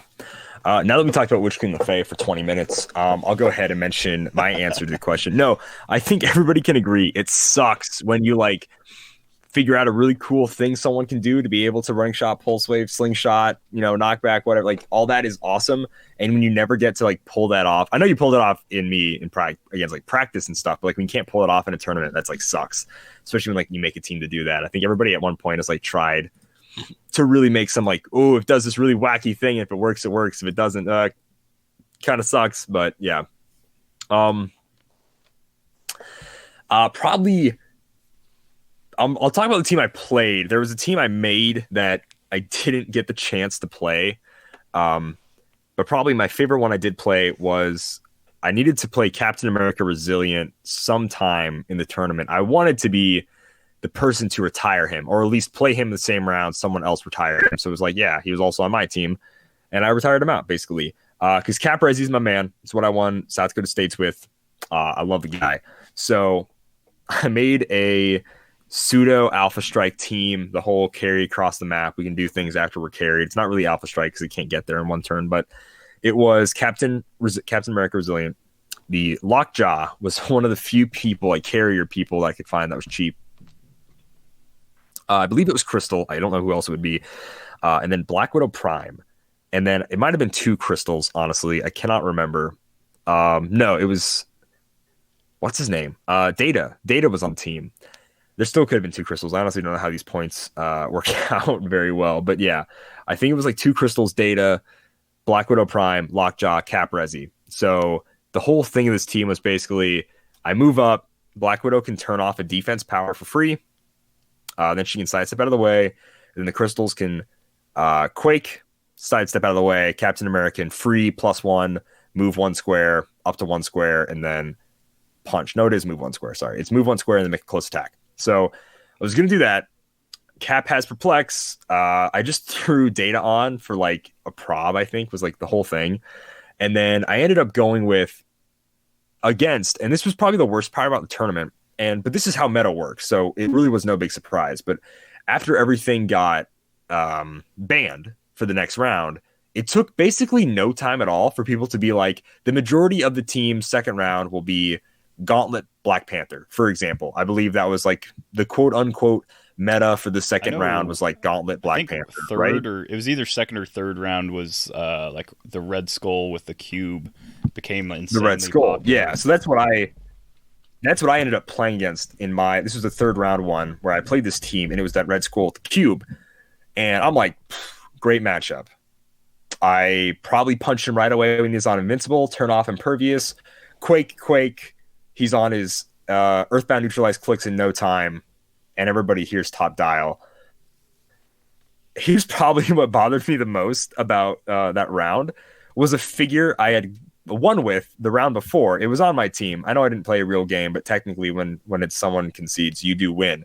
So the figure I'd won with, some Star Trek guy, was on this dude's team, and I was like, oh, that's strange. And it's not his fault.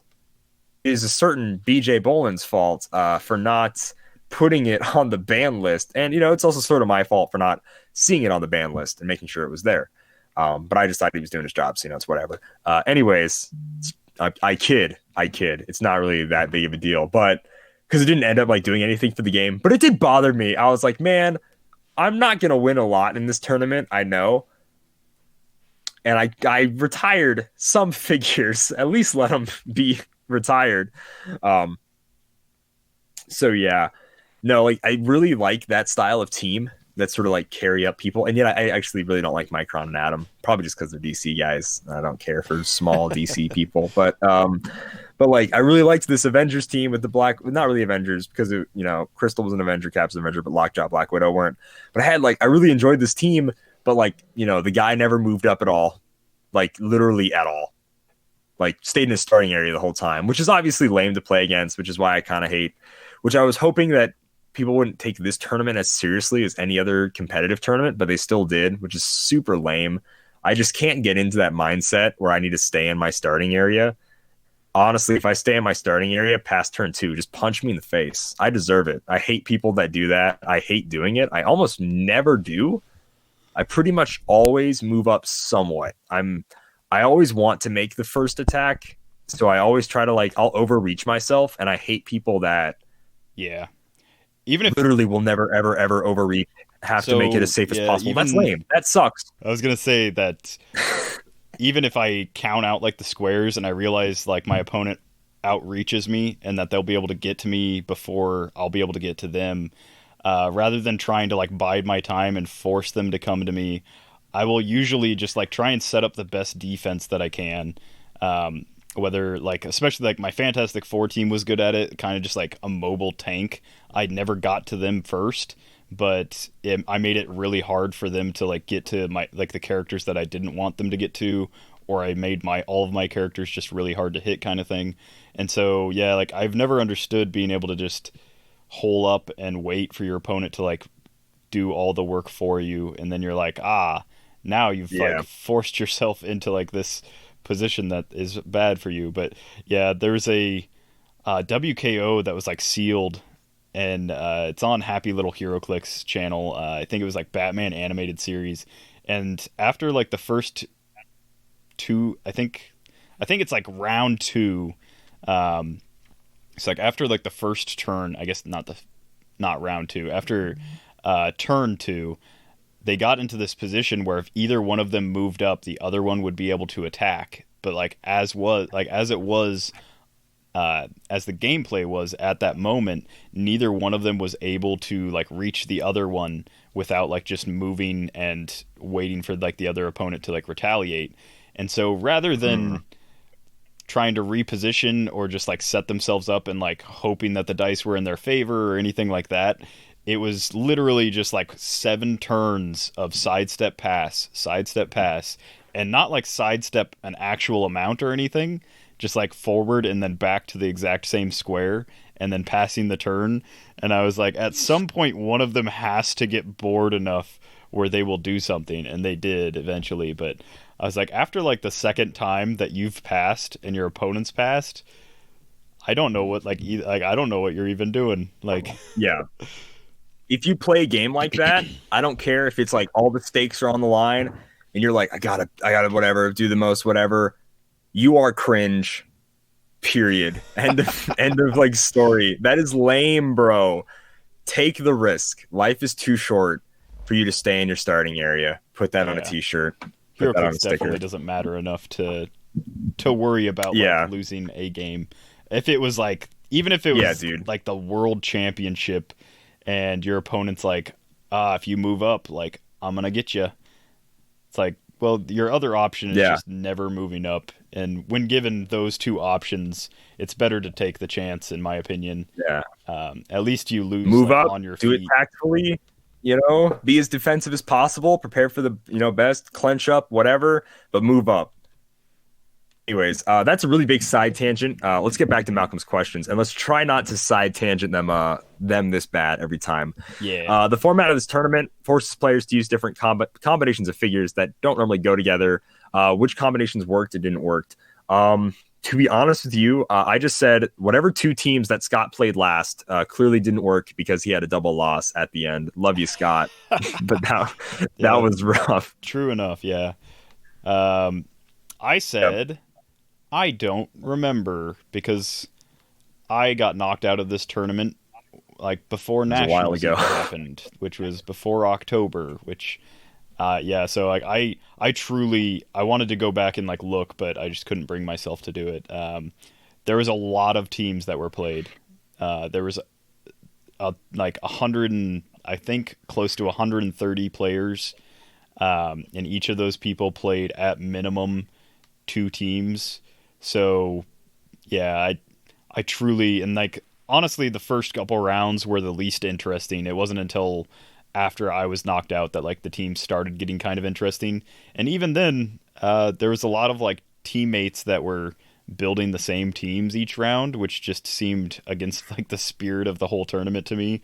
It seemed like just really stupid to me. Like, I don't know why that's what ended up happening, but yeah, so seeing a lot of like Red Skull teams round 2 or 3 or whatever it was really just sad. And yeah, it made me lose sight of like the fun and interesting ones, because all I could see was like Red Skull won 17 times this round. Interesting. Except it wasn't interesting. Mm-hmm. It was not. And I guess, maybe it's, par for the course. There's no new, just meta gets replaced by new meta. Like, this is just what the meta would be if those things didn't exist. But it was lame. That kind of sucked. I was hoping for slightly more creativity, and there was a lot of creativity. Like, some dude like won with King Trench like kind of early on, and I was like, really? There was a few early that was the one that really stuck out to me. Yeah. That was I think so one strange. But person that's actually won another with question. like Sorry, Mandarin yeah. using all of his rings or something in round like 2 or Yeah, 3. Mandarin was cool. That was neat. Yeah, like, and because the rings weren't on your build sheet, he could use them. So that was really cool, stuff like that. Like, even though technically a lot of the rings were like 8 of the rings were gone round 1, which makes sense. The Mandarin rings are just good. But yeah. Next up, number 5, Dilute for Heroclix. Hey, that's us. Has a segment called Hidden Gems. Haven't done that in a while, but yes, we do. A hidden gem is a Heroclix figure that is good, but often gets overlooked when playing. Kilted Classic made players use many of these hidden gems because they were kind of, had to scrape the bottom of several sets because a lot of stuff was getting used up. Which hidden gem was the best, most fun, or surprisingly good thing to use in the tournaments? I would say Dolphin. Hopefully this doesn't steal Simeon's answer. Simeon really wanted to make a Dolphin team. Yeah, and Dolphin kind of got used used early on. Yeah, you got chastised for it. Yeah. So when Rebirth first came out, I was playing Dolphin like casually all the time because it's a really cheap. I don't even know if it's a generic piece. I think it is, but it's actually no, I don't think it is. But it's a really cheap piece that's just really good defense and like pretty fun offense. And even on the defensive click, it's not like a slouch in like the offense. So it's really cheap, really fun. And I was like tempted to play a Dolphin Swarm at some point late in the tournament because I thought that like it was just an overlooked hidden gem kind of thing. And when I was like, oh man, Dolphin's already out, like it was like round 2 or 3, there was people that were like, of course Dolphin's already out. When did you think it was going to last 2? Atlantis is clearly like a powerhouse team. I don't know. But yeah, apparently I had not been keeping up with the meta, and a Namor Dolphin Swarm was just an obvious team to run. So yeah, I was sad about that. But no, I said good old superfan Lucas Tom Van Holland ran multiple convention Ghost Riders. I think he had 3 convention Ghost Riders, and that was his whole team. That was 300 cool. points. That was cool. It was on paper surprisingly really good, and like for the round that he played it in, it was like should have won. How it didn't win, I don't know. I wasn't like watching or anything, but yeah, I think it does like 2 or 3 penetrating damage when you take mystics because of the way the Ghost Riders work, and then anytime any one of them hit, they of course remove an action token. They've got a bunch of stuff going on, but it basically like becomes a team where if you don't have like a heavy hitter with invincible on your team, you're just taking a ton of like passive damage just for attacking. So yeah, that was like a really surprisingly good team that I'm equally surprised that it didn't work as didn't win, I should say. It clearly like should work on paper, but yeah. That was my answer. Also, we skipped question 4. I'm just going to say that now. Oh, what? Did we? Oh, I missed that. The format of this tournament forces players to use different combinations of figures. Normally, they don't go together. Which combination works, which didn't work? I answered that. I said Scott Crampton's teams didn't work. Oh, Who did question 4? What are you talking about? What are you talking about, Simeon? I retroactively question 4. Which different teams did you play? No, we did it. Be quiet. Get out of here. Get out of here. I just didn't read it then. That brings us to question 6 then. 6. How difficult was it to make different versions of teams in the later rounds, and how did you work around that figure you wanted to use that already got banned? Hey, guess what? We didn't play later rounds. It was pretty easy to make teams. It was super easy when I lost in round 3 and didn't have to worry about it anymore. No, I think it actually would have gotten easier. It was pretty easy the whole time for me. Other than like the first 2 rounds, because I had to like think more competitively. I think as it went on, it would have just been like all these figures are like gone, which would have been like the headache part, is checking to make sure like certain figures were available. But I already play with 99% of the pieces that were used in the later rounds, because like I don't grab the like biggest hitters or the best point costed figures all the time. So it would have been a lot of figures that I already play with all the time, and I think it would have been easier to build in those later games where I didn't really have to worry about like actually progressing. Not that I ever really did worry, I guess, but yeah, that's about it.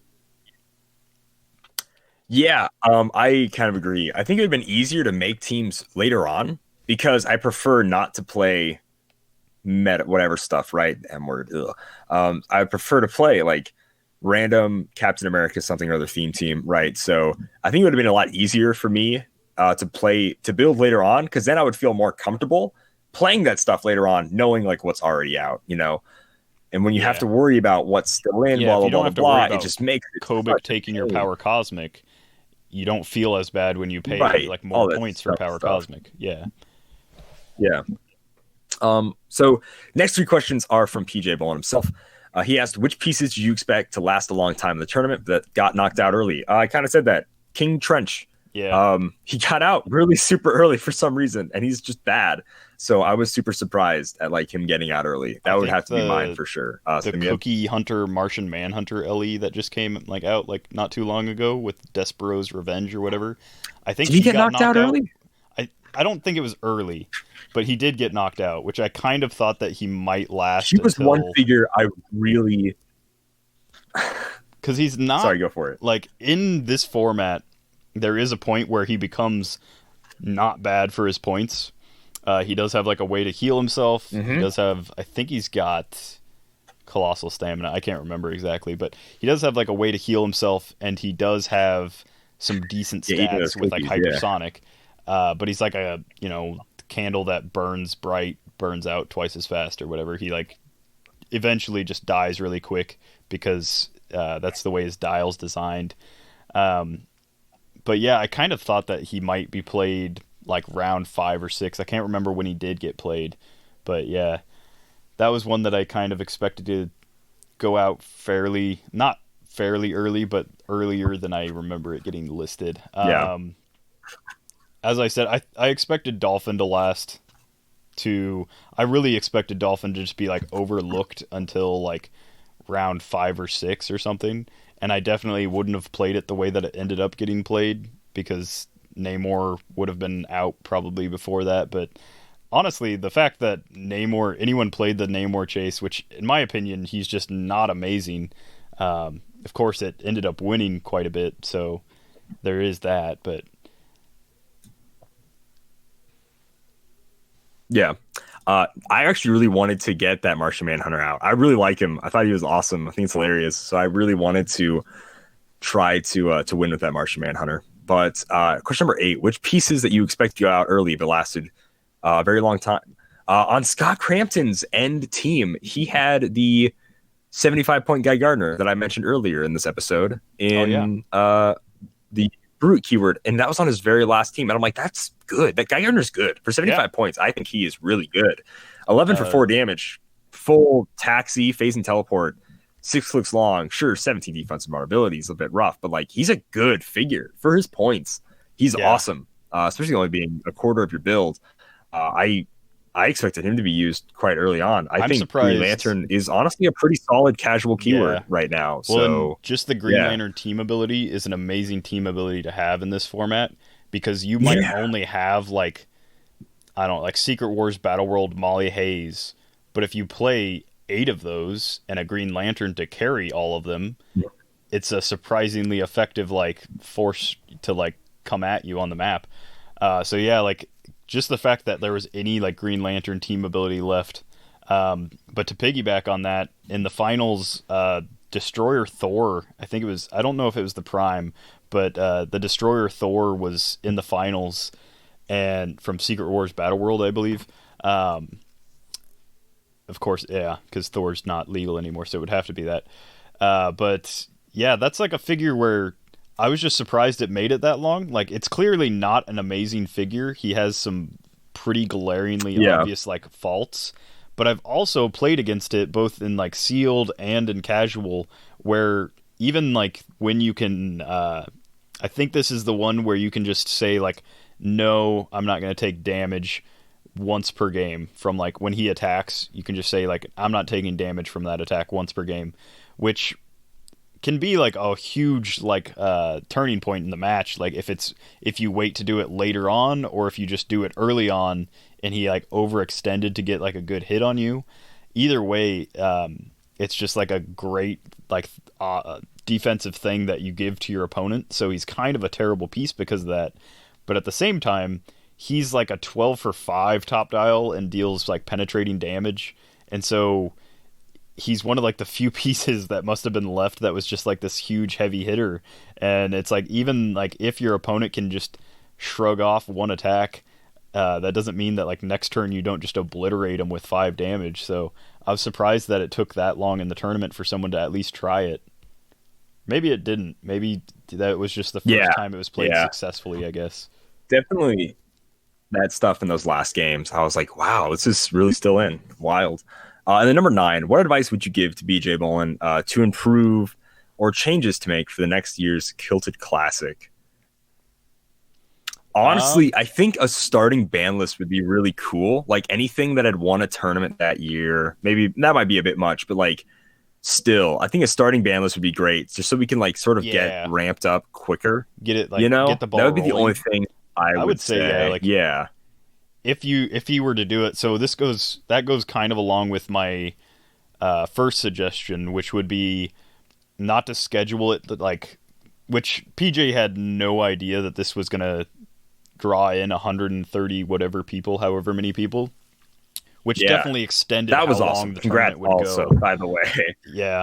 So that definitely extended how long the tournament would go, but it ended up rolling through Nationals and Worlds, which is like my biggest complaint. I ended up not paying attention to the tournament, which I really wanted to like keep up with it and watch some of the matches and see like what like kept getting banned and stuff. I found it really interesting, but then it got put on like hiatus for what seemed like 2 or 3 months. I don't remember, but it seemed like close to 2 months, and then I just kind of forgot about it and stopped paying attention. But yeah, if he like managed to run it after Worlds next year, then he could use what won in Nationals and Worlds, or in this year's case, just Adam Friedman would just get banned. But yeah, he could do that like next year. Yeah. No, so that'll end this section of Malcolm Rush's question block. But he did actually ask a question, which we did totally forget last week. Malcolm, we did answer your convention questions in a Dial C for conventions. If anyone remembers those, released like 2 of those last year. And then obviously a lot of conventions stopped happening all of a sudden. So we're going to sort of release these from time to time. They are fun episodes. Me and Simeon both enjoy comic conventions and stuff like that. But just so you know, Malcolm, those questions have been answered. They are just floating in gigabyte computer storage land right now, waiting to be uploaded. But the question he asked a while ago was, what do you want for Christmas? Heroclix and non-Heroclix related. We could also sort of say what we got for Christmas, but Simeon, what was something that was on your Heroclix wish list? So this is for Heroclix Christmas like wish list. I basically own all the figures that I care to own. I don't tend to. I wait like a while for them to drop in price, but I don't tend to like covet a figure longer than like I either just give up on owning it or I just get it like fairly soon after it like becomes cheaper. So I own most Heroclix that I actually would care to like own. Like I would never like put one that's available on a wish list, which brings me to the point that all the convention exclusives that had previewed the Master Mold, the Invisible John Cena, the Sting, the 2 that they sold on like auction, or gave to like Scott Porter to the sell on auction, all of those like convention exclusives that never got released this year, those would all be on my Christmas Heroclix wish list. I really hope that they release those in some sort of way, whether it's just down the line like next year at a convention, or if they put them up on their convention vault thing, which is just now their WizKids e-store, I guess is what they converted it to. But either way, I just hope that like I can get a hold of those someday. Also the Mark Twain, Samuel Clements, and the Davidians that they had 3D renderings of for Star Trek but never released. They never like gave us a dial or whether those were going to be an LE or if those were just like axed or whatever. But they had the 3D renderings and they both looked really cool. The Samuel Clements literally just shared the Moriarty sculpt, which would have been fine. I just want to know what he was going to do, and I just really want him, because that's like one of the few like historical people that we would actually have in the game. And yeah, so those are also on the wish list. Right on. I pretty much agree with that. 9 times out of 10, I have most of the Heroclix I need. The only ones I'm missing still is Zombie Wolverine, Zombie Hulk, and then Zombie Juggernaut. So that's like the one thing I sort of passively collect. Always kind of need those guys. That would have been on my wish list. But obviously, Sting is super, super high up there. He's probably the only previewed figure I've seen. And I was also on my wish list for this year, but hopefully it's coming out. It's WWE Wave 2. I wanted that back in June very badly. But here we are. Yeah. It's December. Everybody complains about House of X getting pushed back, but no one ever, like, there's no official statements for WWE. It just sort of gets pushed back, and no one cares about it. I care about it. I care about that a lot more than stupid mutants, I'll tell you that much. We were originally going to do Extreme Rules with the drop of WWE Wave 2, and then it just never dropped. And I was getting fed up with waiting, so I'm like, we're doing it now. We're going to do it again when Wave 2 comes out. So yeah. And then I guess for non-Heroclix related stuff, Simeon, if you care. For non-Heroclix related stuff, I'd love for my desk to arrive. That would be a Christmas still doesn't have the desk. At this point. It's still on the boxes. You guys, Simeon's desk is still just cardboard boxes. Why would you want your monitor above head height? You should always want to look down to see your monitor. I love this. No, a more realistic thing. I do need a speaker setup, so I do need like some. I don't know if I'm going to go surround sound or how intensive I'm going to get with my speakers, but I do want a speaker setup for my computer so that I don't always have to use my headphones. But of course, headphones sound quality is like better than probably what I'm going to get out of whatever cheap speakers I buy, but I still want the speakers just so I don't have to wear headphones to like watch YouTube videos or whatever, or edit. That's awesome. I love this. This brings me endless amounts of joy. You guys have no idea. His desk is still just boxes. Yeah, I mean, it's like, as far as wish list stuff goes, I keep every time I see something that's like new or Captain America related that I don't own yet, I just take a screenshot, put it in my phone folder, put it in my Captain America phone, whatever want section. And I've went back through, like, I've written down all the Marvel Legends I need, all of the Marvel Select 6-inch scale, whatever action figures, all the Funko Pops I need. Basically, if anyone ever wants to help me, my goal is to have like the largest Captain America collection like ever.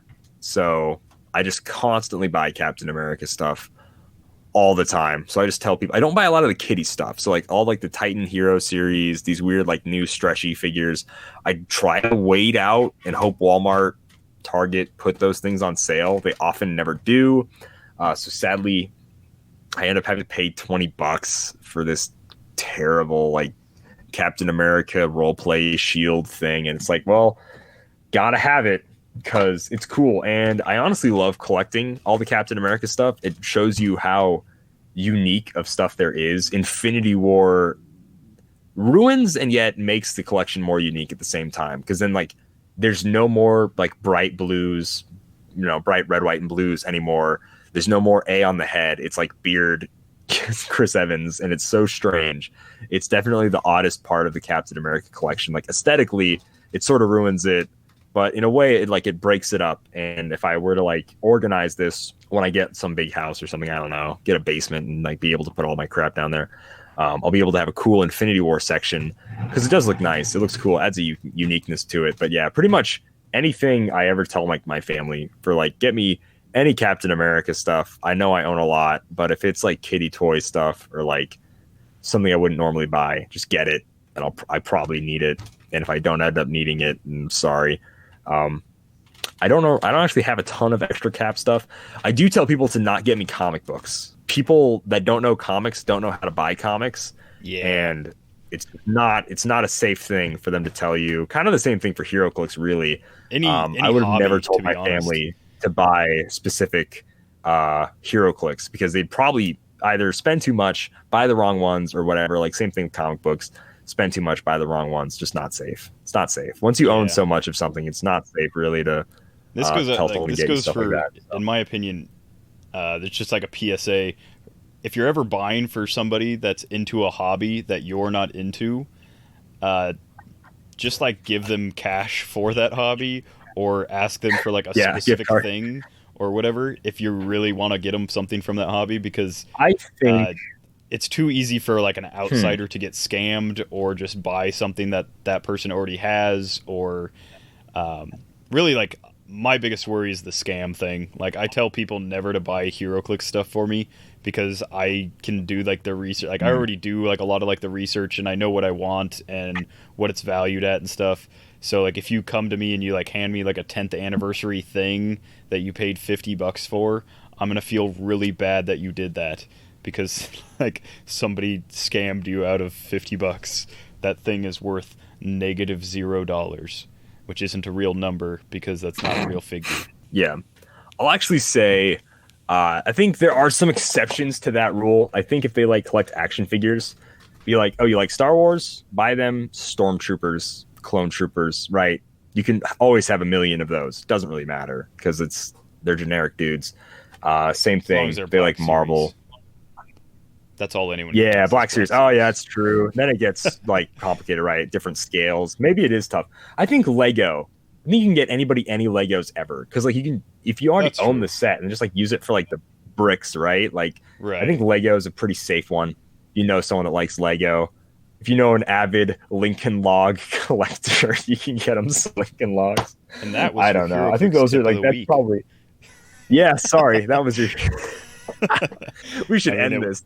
We've stopped talking about Heroclix. It wasn't your Heroclix tip of the week, but it shall we do a Heroclix tip of the week? Let's do it. Let's do it right now.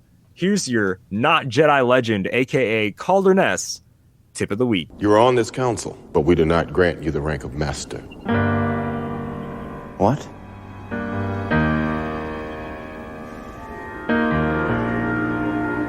How can you do this? This is outrageous. It's unfair. How can you be on the council and not be a master? Take a seat, young Kalder Ness. Battle Fury sure does done make me furious in the heat of battle, I tell you what. So Battle Fury, it's crazy cool, right? You can't be mind controlled, you can't be incapacitated with it, you get to ignore opponent's shape change, but a big thing is you can't be carried. But did you know it doesn't say anything about the fact that you can't carry other people? That's right. If you got Battle Fury, you can be an angry taxi driver. If you have flight or if you're a bigger size than someone, you can still pick them up and carry them.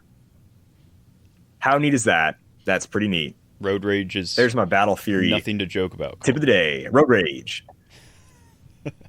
Why not? People are driving in the snow. Let's add some Road Rage upon these hazardous conditions already.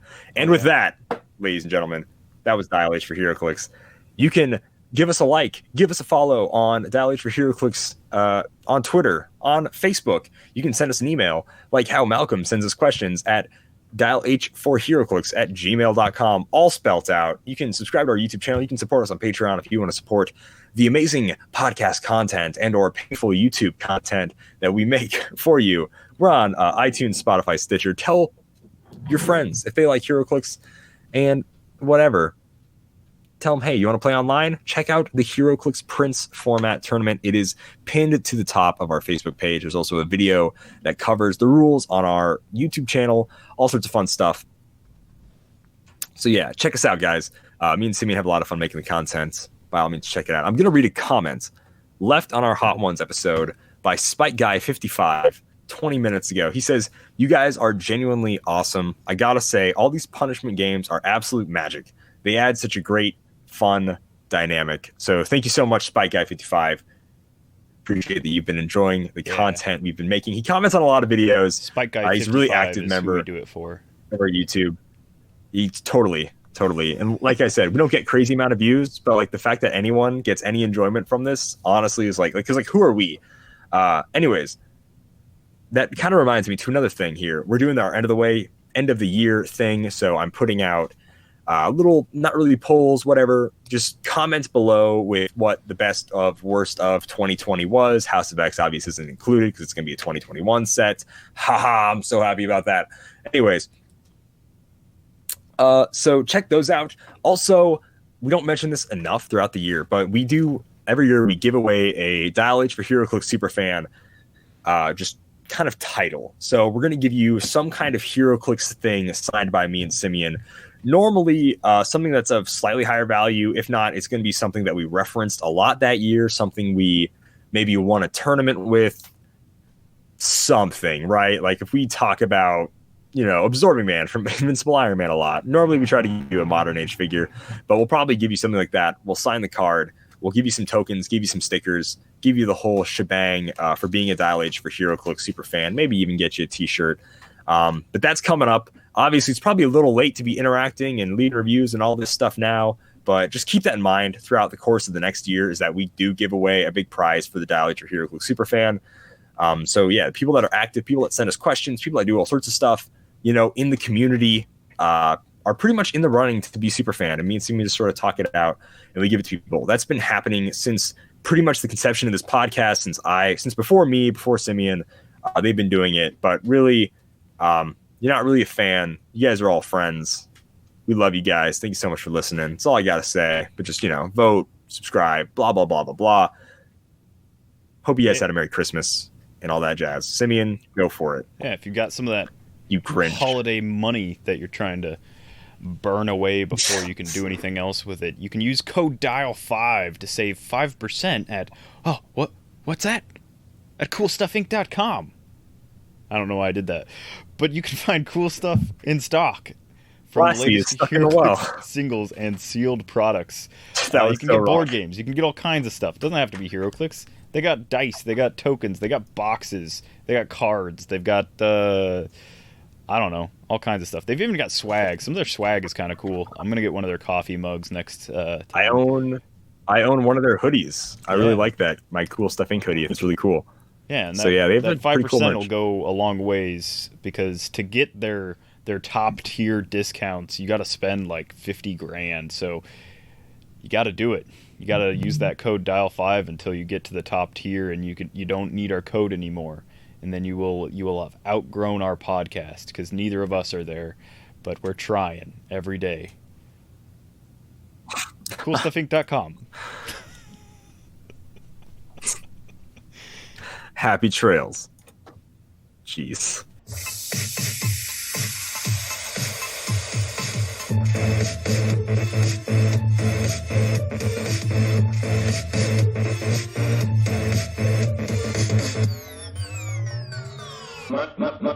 My stuff.